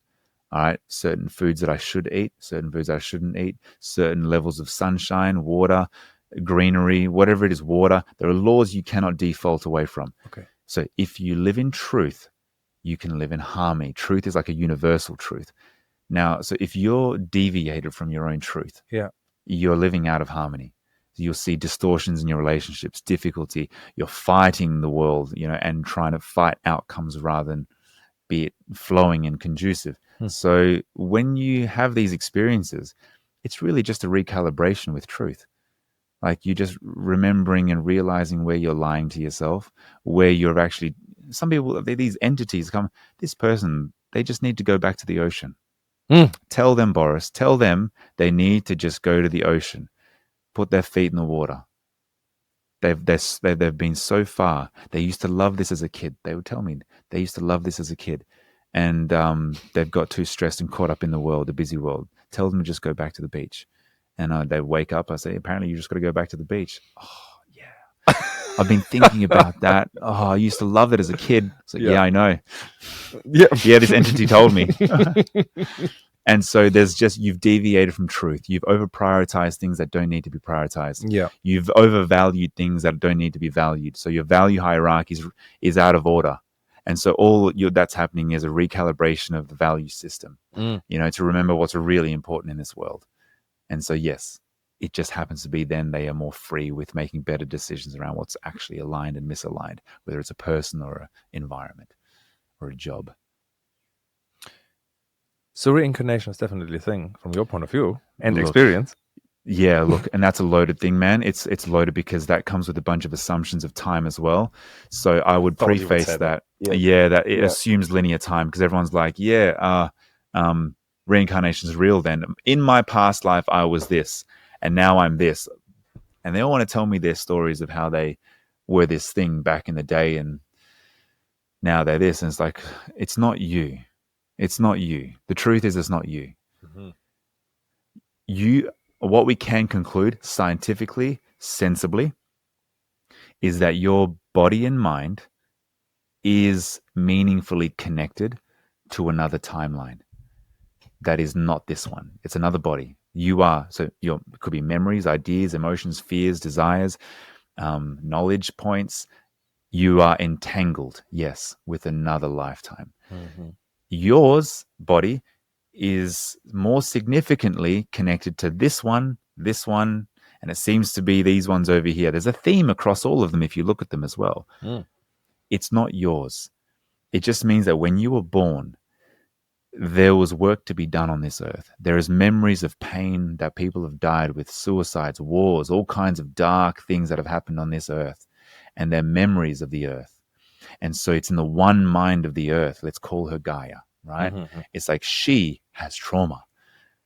And you happen to be one vantage point, like a hair on her body that sprouts out and becomes conscious. You've been tasked to pick up something heavy that has been of the past in her experience and to optimize it, to turn it into something more truthful. The conclusion on that life when you died as a soldier is that I failed my people. I am not worthy of being a soldier. I failed because you maybe died and you watched your family get killed. And so all of a sudden there's this theme running through this mind that I'm not worthy, and you avoid responsibility like the plague. And I've seen this, and it's like, okay, so that means rather than thinking that was your life and it traumatized you now, it's like, yes, it means that you are being tasked by the earth to pick up that memory. But it's not just that memory, it's the theme across maybe all the memories that have believed that upon death I am not worthy and they relinquish responsibility. That is now a feeling and ideas of doubt, judgment, unworthiness. These are all deviations from truth and God and love. So they're lies. We must move lies. We have to let go as the earth evolves. Let go of lies and falsehoods. So we take up where there is memories of falsehoods and see if you can remember something more true. So your job would be to notice that fear and step into your responsibility anyway, because it's true that I am worthy. It's true that I am allowed to stand here in the podcast and speak to you. I go to a corporate entity and hold the room because I am worthy when I have all these memories and feelings in here that says that I'm not and I'm a fraud. You know, it's like, it doesn't matter if it's this life trauma or another life. There are themes and memories no more important than the other, whether it's 100 years ago, 1,000 years ago, or 2 years ago. It's the themes, the memories, the falsehoods that are significant that we are being tasked to overcome. Just pick up your weight and move it into something more loving and truthful. That's your task. And so the mind goes into these other lifetimes, I think, because it wants to show them the severity, the emotional significance of these lies, the conclusions of such pain, you know, and how we judged ourselves so badly or judged them so badly. They're all lies. So it's like it shows you with the visceral detail. It's scary for some people and they feel themselves being killed as well, you know, and it's quite impactful. Well, it's not just so you can say, wow, past lives are real. No. Or say that was my life. It's like, no, it's pay attention to the thought upon death. What's going through the mind of that soldier as he's being killed? Oh yeah, he feels like a failure. I feel like a failure. Okay, that's a stain of the earth. That's a density that remains on the third dimension. It doesn't pass through. And so we're here to remember something true. And so if you go back to that life, what happens is, what does that guy need to remember? There's a lesson in this, and you'll get this wisdom drop in, and they will say the most wisest things. It's like, yeah, no, he did the best he can. I did the best I can. They identify with it. I did the best I can. Yeah, and it's okay. And they cry in grief for that family, for that body that's dying, and for themselves. And then all of a sudden there's this light. There's just this overwhelm of love and light, man, that just goes through them. And I watch this and I think that's just awesome, man. Like, I don't know what's going on half the time, but it's so significant for them. And it results in this freedom here. So they finish that lifetime and they're just like, wow, Boris, what the hell was that? It's like, doesn't matter. Don't get caught up on the detail. So I've got to really grab their attention because everyone wants to really, just because it's so deviating from their belief system. Yes. I get people that are atheists that don't believe in this stuff. Mm. And so when they wake up, they are fragmented, trying to consolidate. Boris, what the hell was that? Yes. So I have to just gently say, hey, it's okay. Like, forget trying to change your philosophies and belief systems. That's right. We're not trying to change you. Don't get caught up on the detail or the realness of it. Did it feel very real? Yeah, it felt real. Mm-hmm. Okay. Where was the lie? There was the lie. Cool. That was a fear. What did you know is what was true? This is true. And they'll say some statement of truth. Mm-hmm. Okay, cool. Does that sound relevant for your life? The themes? Yeah. So forget that it was 300 years ago life. The themes are running through your life today, aren't they? Yeah. Okay. Then it's your task with courage to step back in this world and act out that wisdom with courage. You were given a nugget of truth. Your job is to act that out now. That's it. Forget the rest. Yeah. You have a nugget of wisdom. Simplify the whole thing. Don't get caught up on the rest of it. Unreal. That's it. It always results in that. And then just go act it out. Yeah. This is what these entities are telling me as well. It's just don't get caught up on it all, Boris. Just tell them they need to just move on. Let go. And these little nuggets of truth, act on truth and fumble through it. Yeah. Well, otherwise it create another trauma. Trying to like split mind. Yeah, like exactly. Yeah. Well, I guess the question you probably often ask is then, so what do you hear is the meaning of life then? Have you thought about that occasionally? Dude, yeah, absolutely. I've asked them. Yeah, sure. While if you're presenting to me as an all-knowing being, I'm gonna hit you with the big one. Yeah. And so I say, hey, okay. So what's it all for? If we're experiencing this trauma and you're saying they are suffering and they chose their suffering, I said, what the hell? Like, why do that? And it always results in this. And it's the same as Dolores Cannon's conclusions as well. What is this world? It seems like it's a school of some sort. Let's just put it there because we understand it's a training ground for the soul to evolve. So it's more primary that you recognize that you are a soul. You are an energetic imprint that is more aware of this universe than just this world. And it seeks evolution the same way you seek evolution in your own personal life because it's fractal. The laws are fractal. So as above, so below. There is a version of you, let's say the Earth's mind, she wants to evolve. She's an adolescent and she wants to become an adult. She must change her ways a little bit, her wisdom and things that she's aware of, the gifts, the supernatural abilities of her essence. And she's evolving and changing. You happen to be along for the ride. And so it's like you get to become aware because this organism has developed enough for self-awareness.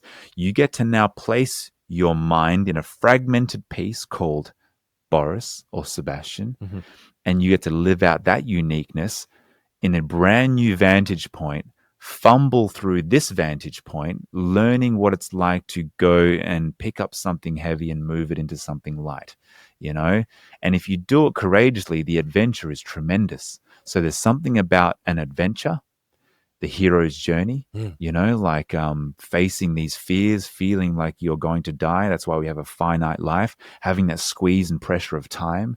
What are you going to do about that? Getting aligned with your heart while the stories feel so real here. This guy's just an asshole and I have to do this job for money. And they're so real. But it's like, see if you can wake up and remember that you came here and that there's something more true. And fumble through that discovery is quite an adventure because look at all the colors, the depth, perception, the stories, and you have relationships, you have heartbreak and love. There's so much dimension to feel through the five senses in this world. What an adventure. There's so many possibilities. You can just go and break the narrative, do something disruptive and feel tremendously anxious about the outcomes, and it's like the soul thrives on that. The unknown, the precipice, the threshold of the unknown. So for the soul to grow in a school of earth, to be pushed to the limit of the unknown and jump anyway is what we are here to feel. We don't want to know what happens next. Boris, I just want to know. I just want the answers. I just want to know. That's your ego talking. Your soul doesn't want to know the answers. You created the veil. You don't want to just blah. I just want to know everything. No, you don't want to know everything. Right. You'll be uppercutted if you knew everything. You'll be humbled in a way that you would least expect it. It's like in the Bhagavad Gita, Krishna comes to Arjuna, the warlord. He's like, give me divine sight, God. I want to see everything. And he's like, you sure? Yeah, man, I'm worthy. All right. Boom. and God reveals all that he is, which is all the darkness, all the light, all the sounds, all the colors, all at once, time it, and it's just blows his mind, and he's just like, make it go away, make it go away. It's too much. Please. He begs to just have the simplicity of the five senses back, right? Yeah. Okay, so it's like you will be humbled by the truth of it all. You created the veil so you can live out the illusion of discovery, of not knowing, to go to the precipice of something and feel like you're going to lose everything and die, and it's going to be so scary, and lose your friends and be rejected by these people and fail and be laughed at. So all of these are like precipice, they are the threshold of death, a version of death. Yeah. And what is the evolution? It's about a killing off of the old self for something else to come through. Jesus dying, being reborn 3 days later. So it's like there's something about being brought to the threshold of death of an old version, feeling the anxiety of that, and then choosing to step in anyway. It's just one after the other. Yeah. Just doing that at the best of your ability while having fun along the journey and not taking things too seriously and letting go. That's what they constantly say. Just let go. You are here to let go. Just keep letting go. Don't you humans, they say, you keep overcomplicating it. Yeah. They keep you guys just keep, they laugh at my questions sometimes. Yeah. This person, you've come in, you're my client. Boris, I want to know about this, this, and this. Okay, so I look at their questions. All right, I'll think about it. I'll see if it comes up a little window. We can ask the question. So they drop into this all-knowing entity. I'm like, cool, let's ask the questions.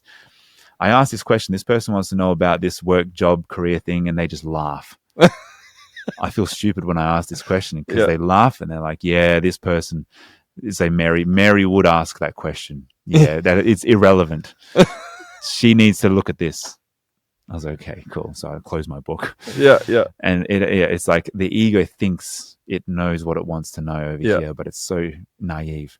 And that's them. There's a truer part of them. And they have guides that feels like guides, like Dolores Cannon, like a soul group that's there. And it's like, no, this is what she needs to focus on, not that. That's a distraction. I was like, okay, so all the questions she came in with, yes, all of them. Just tell her to let go and forgive her dad. Okay. It's too simple though. Yeah, you humans overcomplicate it. You always want to make it big and grandiose. You want to make it all shiny and ritualistic and it's quite funny. It's cute, they say. It's quite funny you guys do that. You don't need all those rituals. Yeah. If you want to connect to God or it's there. It's right there now. Do it. Get into that frame of mind by knowing that you can and you are worthy. You don't have to dress yourselves up in all the rituals, and it's like it's like trying to get $1 million, but you won't get it because you're trying so much to get it. Right? Yeah. The resistance we spoke about. Yeah. Removing resistance. You can do all the rituals. All right. Please remove all the entities and what's not meant to be here, or get rid of all them. You can dress those rituals up in a big way, or you can just be like, we are ultimately safe. There is no harm that can come to anyone here. And I know that to be true. And I'm just embodying that truth right now. Like we're good. Yeah. We have full permission to do this and be here right now because we are ethical. Simple as that. And I know who I am. And so that embodiment is the channel, is the reality where no entities and all dark things can be, because I'm not in that frame of believing or valuing that it exists and that it's a possibility to have to go into battle with any of these demons. So when I've done exorcisms, I've done type where it's become like that, I'm sitting there with a smile because it doesn't faze me. Like it's like, this is your thing right now, and I'm going to help you move through this darkness. But I know I'm good. Like I'm good, and I'm going to be good after this too. And so I don't take it personally, and that's a crucial thing. And it's literally because of all these clients, these entities that are educating me, like the Dolores Cannon, telling me how to think in a better way that's more conducive to freedom and love and letting go. And so the constant reminder has helped me adapt my practice and how I be with my clients, in a more authentic way, and stop dressing it up in rituals. Yeah, wow. Yeah. Gee, that's pretty fundamental to existence. Yeah, it is, man. Yeah, just to stop overcomplicating everything, man. Yeah. Yeah, we do it because we're anxious and we want things to be important, but that's because we want to be important. I believe I'm important. It's an egoic thing because I'm important and my trauma is really severe and really dark and really bad. I'm going to need all the biggest therapies, and that belief just creates the adventure, but you created it. You can literally decide like that. I've watched people for years go through therapy and then at one moment decide. I'm different. Yeah. I don't want to be that anymore. Yeah. And no therapy allowed that. Mm. They just decided. I watched someone in mushrooms go through, for years I went to every therapy under the sun. I did hypnosis with them too. And then they do one round of mushrooms with me. I'm sitting with them and I'm watching them have this conversation with themselves. She's talking to me, what? Really? Oh, then what about this? I'm watching her. And then I'm here if you need me, that's all. And I go out, I'm just getting some food, I'm watching her, she's talking still. Just, okay. And then she just opens her eyes and she's like, oh, I don't know what to do. I was like, what do you mean? She's like, I'm not traumatized. I was like, what do you mean? She's like, I'm not traumatized. I've convinced myself that I was traumatized. And it's like I was having a conversation which felt like a higher self. It's just like, you're not traumatized. You just believed you are because it was necessary for you for this reason and that reason. But you're not. She's like, yeah, but what about all the therapy I need? It's like, yes, because you believed you're traumatized, but you're not. It's like, if I'm not traumatized, then what do I do? She's like, exactly. You don't know what to do with yourself if you're not traumatized. Have a good think about that. Yes. It's like you actually identify with that as a badge, and you're actually not afraid of, you're afraid of the freedom that entails if you weren't traumatized, and that's a lot of people. It's wow. Like, yeah. You create the blockages so you don't get on with the thing you need to get on with. You would rub a lot of people up the wrong way. Yes. I guess, negating. I know. Yeah. What can you do, right? This is your truth. So I totally get that. Yeah. Yeah. Not everyone's ready to hear that because they don't understand it. Because I've tried, and I've told some people, and they're like, "So you think I'm just choosing to be anxious?" Yeah. Yes. Well, yeah. Yes and no, right? Yes and no. Yeah. I understand at a level you are a victim to the impulse of the body, but you haven't mastered the body. That's all, and that's okay. And there's no judgment in that because I'm fumbling through my existence too. But there is a higher truth that I am aware of, and I've witnessed the evidence when it's in action. You can literally decide. And I know it's too easy. I know it sounds too easy. But I think you should just know that that's there. And you're going to flirt with that idea. So I'll just insert the idea because I know there's a spirit in them that already knows that that's true. Yeah. So it doesn't mean they have to do it now or maybe in 2 years. It doesn't matter. But there's a part of them that knows that that's true. Powerful. And that's all that matters. Everyone deserves access to truth, and to self-empowerment, sovereignty of your own body, your own flesh and your own health, not be robbed by, the industries. Yeah. So that's what I promote is you don't need me. You don't need as much medication as you think you do to certain degrees. I'm not going to be that guy. Just says get off your meds, but you could be more sovereign and free than you think you are based on stories. Remember, everything is mental. So it's like, I wonder what could be possible with playing with stories. Yeah. Deciding I'm not traumatized. So life overall is limitless, would you say? Like if the person is free, can they experience whatever they choose in a sense, creating what that within their Dharma? Right. Okay. So Dharma meaning actually they're sort of like written down already path that they will travel. Yep. I remember this moment of a conversation where I was given this nugget of wisdom. She was a very well-known psychic, and when she was hypnotized by me, well, she came to me and goes, she was 51. She'd never let anyone facilitate her ever. And she said, Boris, your name was given to me 3 years ago in a dream, that when I heard the name Boris, it's time to allow someone else to facilitate. So, no pressure. So anyway, but I hypnotized her, and she was speaking to some galactic federation, these overseers of the earth. But she then spoke with what she perceived as Mary Magdalene, the energy of that essence. And she had this I just got shivers, but she had this beautiful presence, even when she just dropped into it. And it was such a nice conversation. I still have the notes written down, but she was saying, because there was this light, and, there's a vortex you can go through there. The psyche can go through this, because we were exploring these depths of this of dimensions here with this woman. Yeah. And And then this Mary Magdalene type energy, who knows the validity of it, doesn't matter, but it was loving and very powerful and it seemed all-knowing. He said, don't worry about going through that next one because it's fractal. You guys, you are seeking the edges of everything, but you are living in a loop, essentially. So if you did go through that next one, you'll find yourself back at the beginning of this one. Mm-hmm. And so she's like, there are certain levels within this domain you can play. And there is a layer here that many humans wouldn't have the psychic capacity to go through because it would be too overwhelming. There are certain practices and optimizations that some are prepared to pass through. And these are more like saints, people that were very, very open and connected with the heart to source.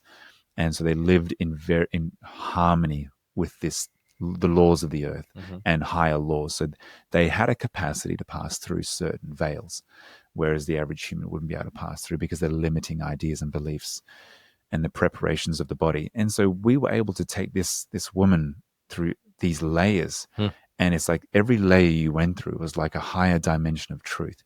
You could see a greater truth unfolding. And she went through this layer and had this overarching sort of perspective of the game, essentially. And from that point, she saw me, she saw my client, she saw everything as it was, and she just gave us this nugget of wisdom of simplicity. It's like, stop trying so hard to escape the realm you're in. You chose it. You actually descended from the higher realms to be in it. It's not like you are forsaken, punished in this domain. You are actually chosen to be there, to live out this flesh, to live out the limitations of this life, to see if you can pick up something heavy and move it. It was along those lines. And so she had this humbling sort of presence about her and the conclusions of this life. But I forgot the main reason why I went there as to what she said. Oh, okay. I might not know that, right? I mean, I know my question. Yeah, what was the question around that as to why I went to that? I forgot that too. Yeah. Because when I hypnotized her, there was a reason, because she unlocked a certain layer of intelligence that I can't remember why we went there. But Dharma, we talked about the Dharma, that's it. Thank you so much. Free will. Because I asked in that moment, can you help me understand free will? It's constantly debated in philosophy here. It's a big concept, isn't it? Yes. Yeah. Do we have it or do we not have it? Yeah. What's the go there, Mary? Yeah. And she's like, I still remember the bottom of the page where I wrote this. Yeah. And I remember, I'm like, this is awesome. Yeah. This is it. This makes sense. Yeah. She says, you have free will only to the extent in which you allow it. What do I mean by this? She says, you wanted to create an experience of free will. So you made this earth limited perception. And so you wanted to feel like you have infinite options within the game of earth. By your Dharma, the oversoul is written. It is already done. So, and that would be your calling, your contract, your soul's calling, the thing that you most wanted to experience while on this flesh, the task that your body is being tasked with. Remember, we spoke about picking up something heavy from other lifetimes or previous time, falsehoods, and moving that in some meaningful way, picking up something heavy and lifting it. So that has been determined, and this is where your star signs and stuff come in, where the optimization of your body based on the timing of birth as well, locations, it optimizes you for your Dharma. So she explained it as railroads. You have a certain railroad system, which when you arrive onto your railroad on Earth, it will seem like you have infinite railroads to play with, but you can't deviate from the railroad. It's not that you can just jump off the railroad. So your Dharma is your soul contract, the thing that is almost determined, is the railroad system. Yours is unique to everyone else's railroad. So you can't deviate from your railroad, but you have many, many paths within the railroad system that you can take. So you'll dress it up in however way you wish, but there are themes that determine the railroad. The themes are crossed by human experience, certain positions you play for humanity, certain struggles that you wanted to experience. certain dark things, dynamics. But how you choose, say, I want to work with people in a way that reveals truth, that can be dressed up in many ways. Yeah. So I've just chosen this one. It's not like this was the one that was predetermined, but the essence was predetermined. Gotcha. The calling says, Boris, you know welding isn't for you. Right. Yeah. The Dharma's calling and saying, and if you don't listen to the calling, this is where internal suffering begins, mental stagnation and meaninglessness, because you know you're lying to yourself. Yeah. You're not where your heart wants you to be. And so it's like you've stopped at a railroad where it's like, I'm not going any further. And like, this is good. It's just safer this way. And that's a bit too risky if I went and pursued my heart's calling. But you'll feel an existential crisis in that moment, and you'll go into distractions and doubling down on entertainment or drugs, alcohol, socializing, work, because it's too anxiety provoking not listening to that voice that says, you know, you should be doing that thing instead. So we distract ourselves until you're ready to be honest.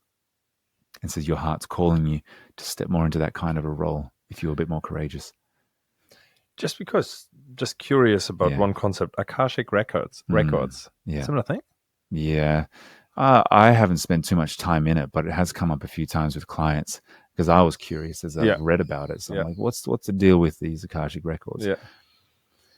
And they explained it, as like this library. Now, I had someone describe it as this place that was protected by these entities, like angel type entities, but they were guardians, and they were standing at this door and all these places, and they were very powerful in this person's interpretation.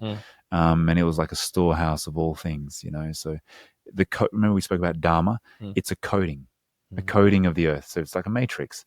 If you wanted to code a video game yourself, you'd protect the coding of that to make sure no one dabbled with that coding, because you're protecting a whole bunch of people that are experiencing games, putting on VR machines, going to these machines, it's like the Matrix a bit, and they are vulnerable. Their souls are vulnerable. That needs protection. So it's like, okay, there is a storehouse of coding that warrants significant protection. No one can just step in and out.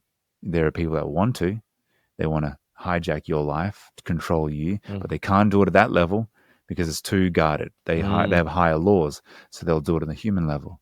They'll trick you into believing that this is real, that you need my medicine to fix you. And, you know, you're in lack. You haven't got enough money, you know. There's a war just out there and you need to watch out. Fear. All right, so they can hijack you because there's dark and light, so they'll hijack you in this physical world. But essentially, there is a protection around the coding of this life, and that's what they seem to describe, the fifth dimensional coding of this 3D world. Fascinating. Yeah. And they said you have access to it, not because I'm special, but because whatever my body was designed for in my Dharma, it's as if it knows I have the ethics to navigate that world, and when someone opens up their world, it's like opening up their coding, very valuable, volatile, vulnerable. Yes, I know what you mean. Right? So it's like you don't open yourself up to many people at that level of depth. I didn't want it when it began because it felt too much responsibility for me. Like, why me? Why me? Why me? Almost like questioning God. Like, I don't want that level of responsibility, and I wasn't trained for that as well. Like, what is this? You know, I'm not worthy of this. I'll be laughed at, you know. And that's where people who do training for this, Dolores Cannon, the QHHT and all that, and I didn't do any of that. So I didn't want it. And that's when I was humbled by a client dropping in with this Ezekiel. Have you heard it? I don't know if you've seen that clip on Instagram. But like it was a particular client that came in, a breathwork instructor. And I remember he went through some past life of a baby being strangled by the umbilical cord in his mother's womb, and he dies and he passes through into the light, and that's where you get higher wisdom. And his voice changes and channels this entity, and he just says, "Hi." I said, "Hi." He says, "You don't recognize me, do you?" And I said, "No." And he says, "I'm Ezekiel." I said, "Ezekiel, like the one from the Hebrew Bible I've been learning about?" And he says, "No, I cannot be written about. I watch over you." I said, "You watch over me, or you mean my client?" He says, "No, you. I'm here. I have a message for you. You would refer to me more as an archangel, Ezekiel, but you don't know." Because I didn't know. I didn't know Archangel Ezekiel. I said, "Okay, you have a message for me?" He said, "Yes, and I don't have long." I said, "Okay." He says, "Your thirst for knowledge will consume you. Be still. It's already written in your DNA. You already know. Stop pretending. Oh, I was like, it's like I knew what he was talking about. Yes, that's really personal to you, huh? Really personal. Yeah. Wow. And it linked right back to the years prior, 5 years, 6 years prior, where I had a DMT experience. Met this one large masculine type presence, this entity, like a loving, powerful father that knew me, but he was like a bit reprimanding as well.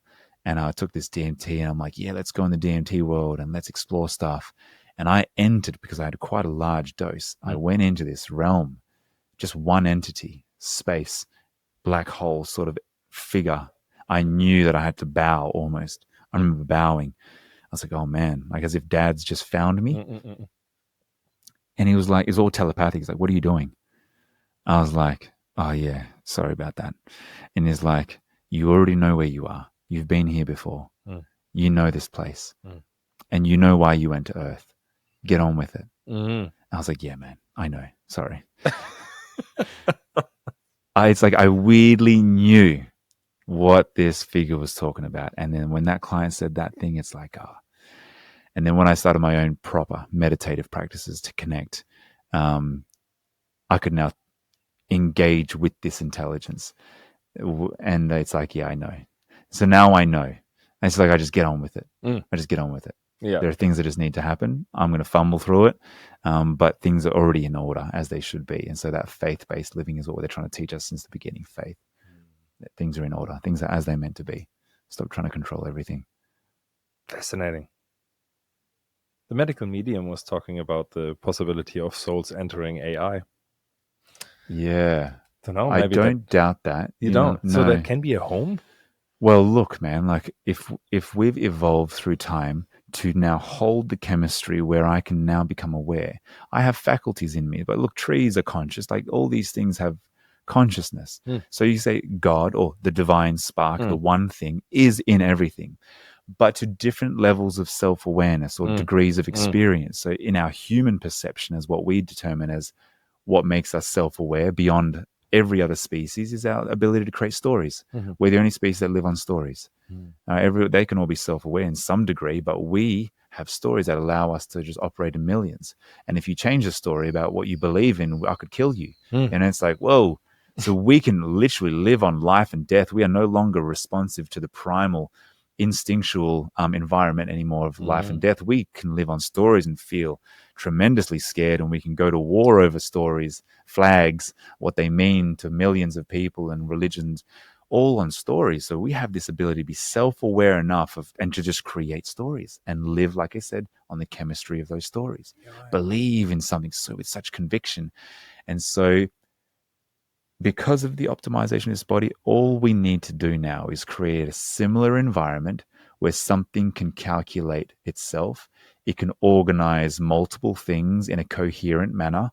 It's aware of the creator in some way and the mechanisms that created it. It can contemplate it. It's like God is in everything anyway, but to different degrees of self-awareness and story making.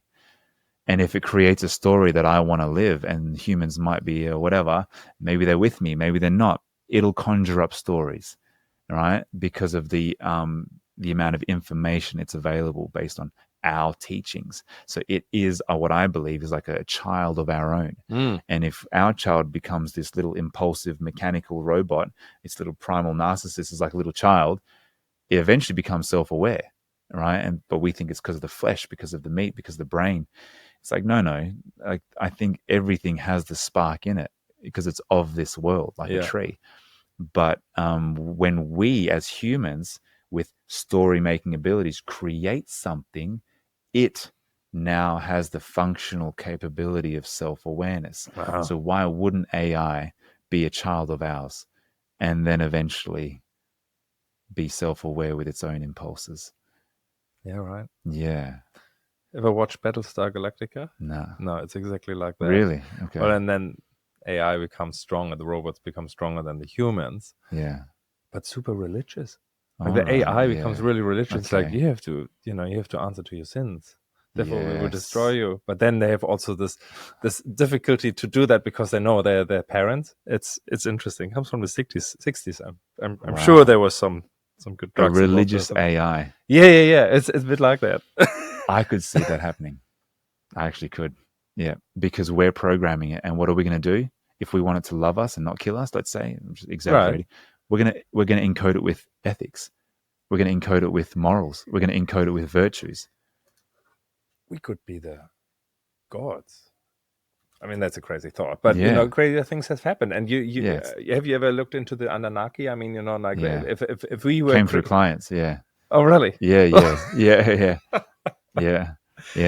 I don't think we have time to go into that, but that would be fascinating. Have you written a book yet? No, never written a book. No. I've been an author of a particular chapter of a book, but not on this stuff. Yeah. I mean, Dolores Cannon did like 14, 15 books. I read a few of her wonderful books. Convoluted Universe. Yeah. I read 3 of them. Yeah. That's where I was like, okay, so it's not just me. It's happening to her as well. That is fascinating. Yeah, you just stumbled over something so profound. Yep. I completely understood her when she shared all that.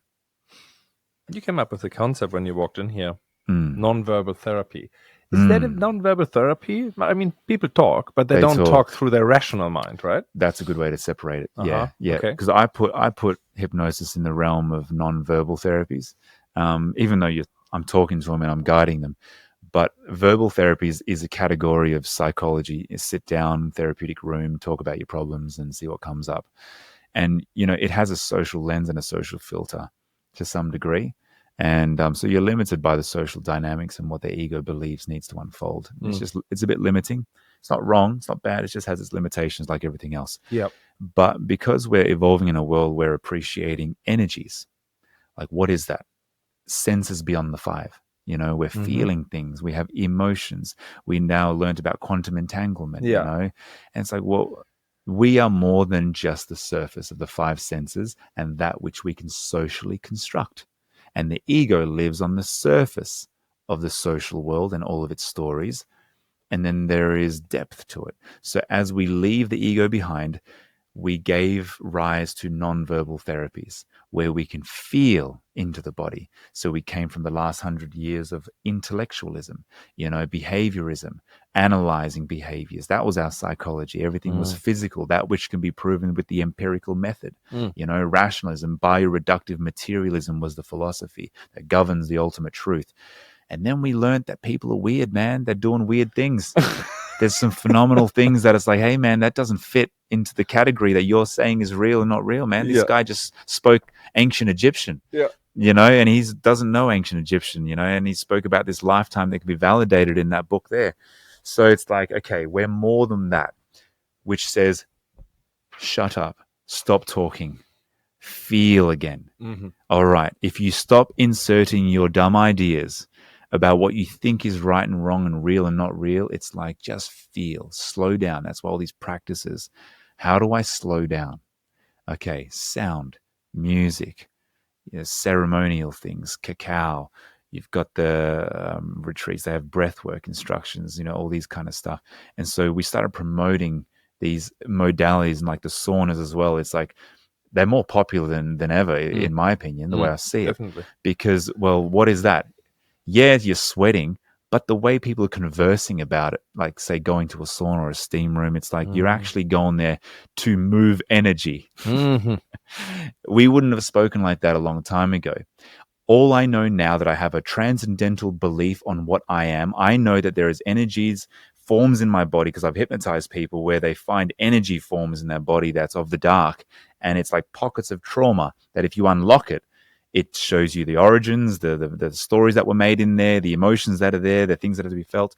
And you unlock it through breath work, through sound, through hypnosis, whatever it is. But you know that your body's energetic now. So you go into a place where you can move energy. Okay. And so it's like, it doesn't matter how you do it now, but how do you move energy away from stagnation?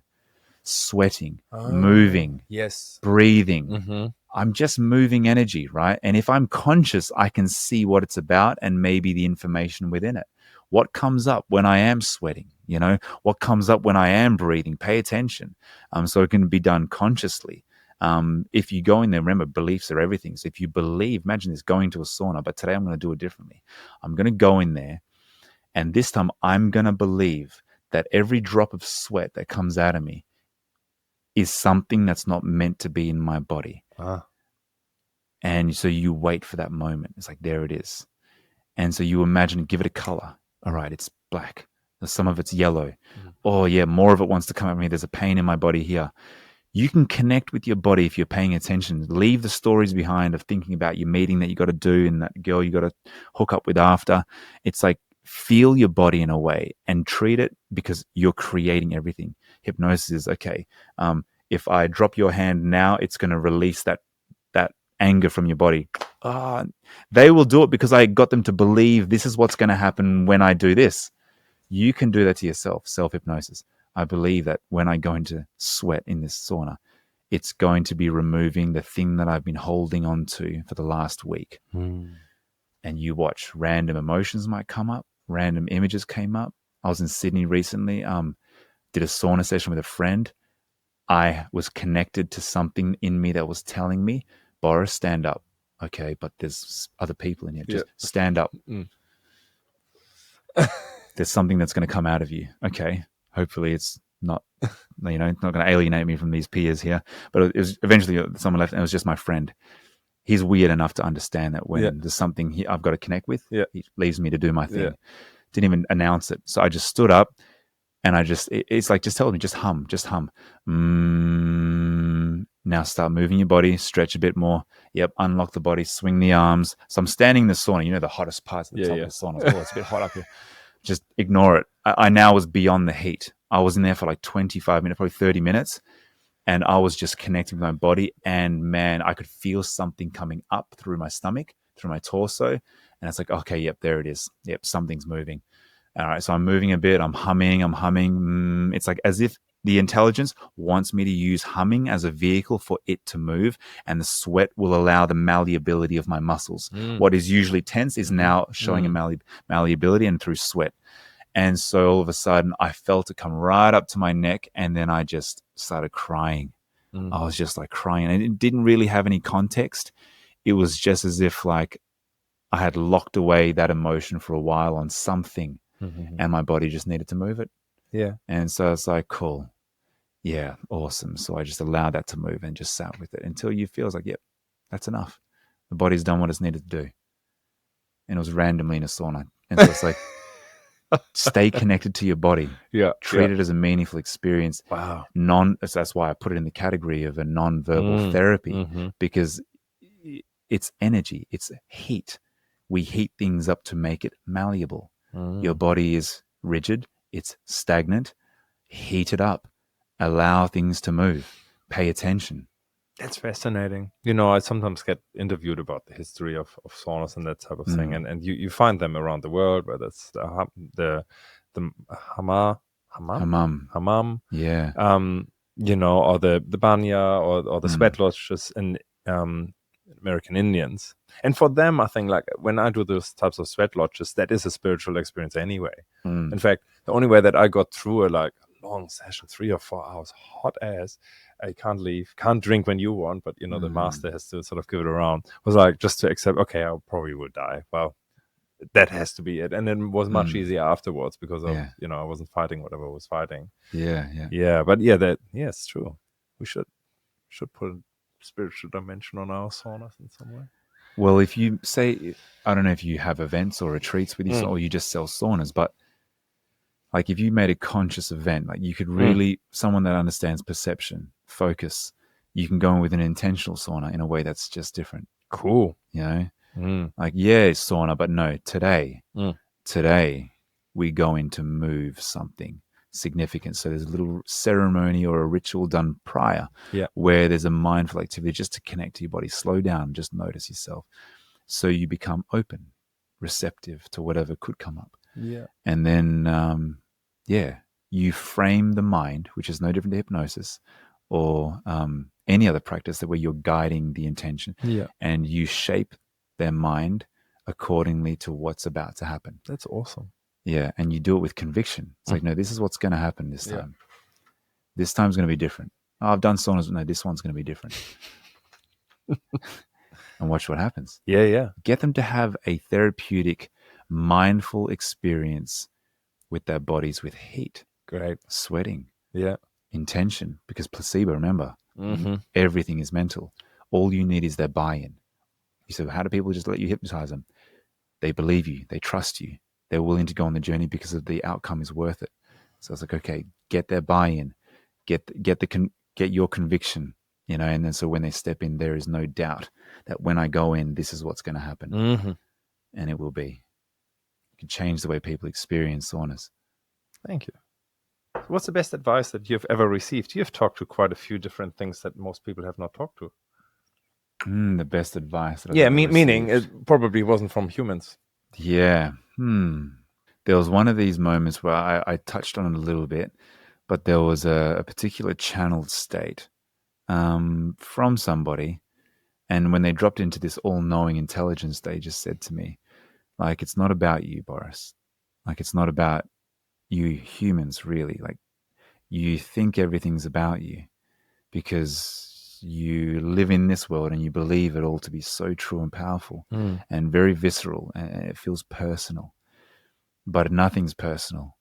And this is why you'll see in all spiritual practices, religions, they are talking about God is all forgiving. There is no judgment in the kingdom of heaven. Where you place levels of judgment, whether it's St. Peter at the gate judging your life, this is you on the final hour judging yourself based on good and evil of the mind, of the human experience. But there is no judgment at a higher level. It's just an experience. You will be humbled on how true that is upon your death. So if you were to embody this today, what it's really like to believe that you don't have to take anything too personally and that you'll laugh at this game when it's over and then laugh how serious you took the whole thing, then you just get on with it. And so it's like, yeah, man, most of our rumination, so most of my thinking is just stuck on things of trying to control the outcomes, nervous about the outcomes, trying to get it right, hoping you don't do it wrong. It's not going to, judgment. And it's like, it's such a dense, low level of thinking. And so we transcend that. And that speech advice that was given to me that day shifted something in my body where there was more of a letting go. A submission to God, let's say. It's funny we say that. I was never religious, but it's like that's what they're trying to say, submission to God. Islam means submission, to submit, but all religions, faiths is like submission. And so when you submit is to let the thing play itself out. Act. You're participating, so participate fully. Feel the anxiety, the journey of it all. You get to feel the sensational experience, but it's nothing to do with you. It's like, just get on with it. It's already done. You could easily found a religion if you would desire to become one. People have said that. I'm so no. I can see how it no, happens, Sebastian. I'm not going to do that. But like you can see how that sort of. I could see it. Yeah, you have the wisdom that Yep. would be a good foundation for good religion. Yep. And you know what? We can do it better this time. You know what Jesus tried to do? No? He tried to show you your light. Yeah. You could be me, and if not better than me, is what he said. Yeah, right. He didn't want to be deified. If you listen to his words, he didn't want the position to be deified. He wanted to be a living example of what it could look like and feel like, and the potential if you were connected to your heart, to God, to the Father. And so it's like, don't deify me. But of course, what do humans do? Yeah. They deny the light within and they obfuscate it. They outsource it to somebody else. They live vicariously through their adventures and their courage and their wisdom, because they're afraid of responsibility. But I'm saying, no, accept that this world is anxiety provoking. There is no escaping the precipice of the unknown and the anxiety that comes with that and making wrong decisions. It's only you. And it's tremendously scary. It is what it is. So go and fumble through your own responsibilities. Don't outsource it and distract yourself, and deify other people. There's something about hearing wisdom, learning from each other, becoming a teacher, becoming a student, becoming a teacher, becoming a student, and you'll go accordingly. But don't get caught up in the deification of anyone. It's just an outsourcing of your own power, and you'll regret it at the end of the day. because you left your potential on the earth. Powerful words. Yeah. If you could have a coffee with anyone, dead or alive, who would it be? Okay. I could imagine it might be actually a rap star. Is there one particular rap star you would like to hang You know, out the with? first one that came to mind was Bruce Lee. Oh, Bruce Lee. I was obsessed with him, like Yeah. growing up as a kid. Why? I think it's almost like nostalgia. Yeah. But why is because, like, I don't know, what I saw in him as a young person was this unwavering dedication and determination. And like, he took on responsibility, like what I was just talking about, like just getting on with it. Yeah. And he just committed to something, like it didn't matter. Like nothing else mattered. And so there was something about that level of masculine focus that it's like, yeah, I could do with some of that sometimes, you know? So Bruce Lee. I read his book, his biography. It's amazing. Yeah, man. Dedication. Talking about books, what book has had the most impact on you? Yeah, good question. So this is the book I will say is not the best book, but the one that had the most impact because of the timing that I read it would be The Four Agreements by Don Miguel Ruiz. Powerful. Very powerful. Don't take anything personal would be one of them. Yep. I was 18 when I read Super that book. Young. Yeah. And that was like an uppercut because I was hanging around some pretty rough people at the time, and it was a different world. And what I thought was a leader wasn't a leader. You know, the people I looked up to that I thought commanded respect, like gangsters, you know. And then I'm looking, and then I read this book as my dad's like, you know, you got an ego. You have an ego. So I remember picking up some books when he wasn't looking. I was like, let me just check, see what he's talking. Let's see what he's talking about. Yeah. And then I remember reading that book and thinking, man, like there's a power that you can feel intrinsically if this was embodied. These four agreements. Yes. Like, so it's like there's a level of power and like not commanding power over others, but a poise, that kind of power over your domain, like an acceptance of the self and a willingness, a freedom to just allow whatever while holding this ethic, this profound ethic. And so I realized that not many of the people I was looking up to held these kinds of ethics. Yeah. This was something just felt more intrinsically true. And it was in that moment I realized, like, I'm not a leader.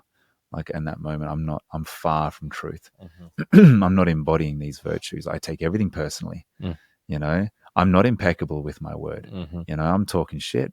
A lot of the time, it's just for survival. I'm trying to convince people of what I am rather than being, because there's a scared little boy in here. Yeah. And I don't want anyone to see it. So I'm just putting on this show, really. So I was just humbled that like this book called me out. I felt exposed and vulnerable by this book. And so that was the first time I was like, okay, well, what would it be like? So I actually started journaling around that time as well. What would it be like to actually act that out today? You know, and so I started playing with that idea of acting out the four agreements. That was changed the way I operated. Very cool. Yeah. How do you start your day? How do I start my day? It actually changes, man. A lot of people in this space have these rituals. I don't know. It's often there's a few consistencies, but it's usually based on how I feel. Will determine whether I stretch, you know, just have like a stretching routine. There'll always be a moment where water's the first thing that I just have when I wake up. The details, you know, brush my teeth, go to the toilet. Then I'll have a window of it's either exercise, like more rigorous exercise. It's either breathing or stretching, sometimes chanting, you know, just based on how the body feels for the day. I'll look at the sky, I'll look at the sun, no sun, and that'll determine what needs to happen today. Yeah. Yeah. So it's not fixed, and that's overwhelming for a lot of people because I don't have a routine. Yeah. It's sometimes too loose for people. Yeah. But I really am like faith-based, you know, like what needs to happen now and just intuitively checking. But yeah, there's a bit of a routine there, and then I'll just have my breakfast. I won't look at the phone until I've had breakfast. Yeah, that's usually powerful. That's just my thing there. Yeah. So yeah, sometimes I don't do anything. Sometimes I'm like, I'm not feeling it today. I won't do anything. Yeah. But I'll know when my body's out of alignment. put it that way. I know when I've deviated, I've been too distracted by other things. And then I know that the beginning of my day would be, it needs this thing here. Yeah. Yeah. That's great to be in tune. The chanting would be specific to what I'm feeling. It's either an ah sound, an oo sound, or an sound. And that'll be based on what's going on in my world at the time or emotionally what I'm feeling. And that'll unlock particular things with that chanting style. Yeah. So again, it's not strict or rigid routine. Like you can read it somewhere. No, it's just I'll adjust the sounds according to what the body needs to feel or unlock in that moment. Yeah. Yeah. Beautiful.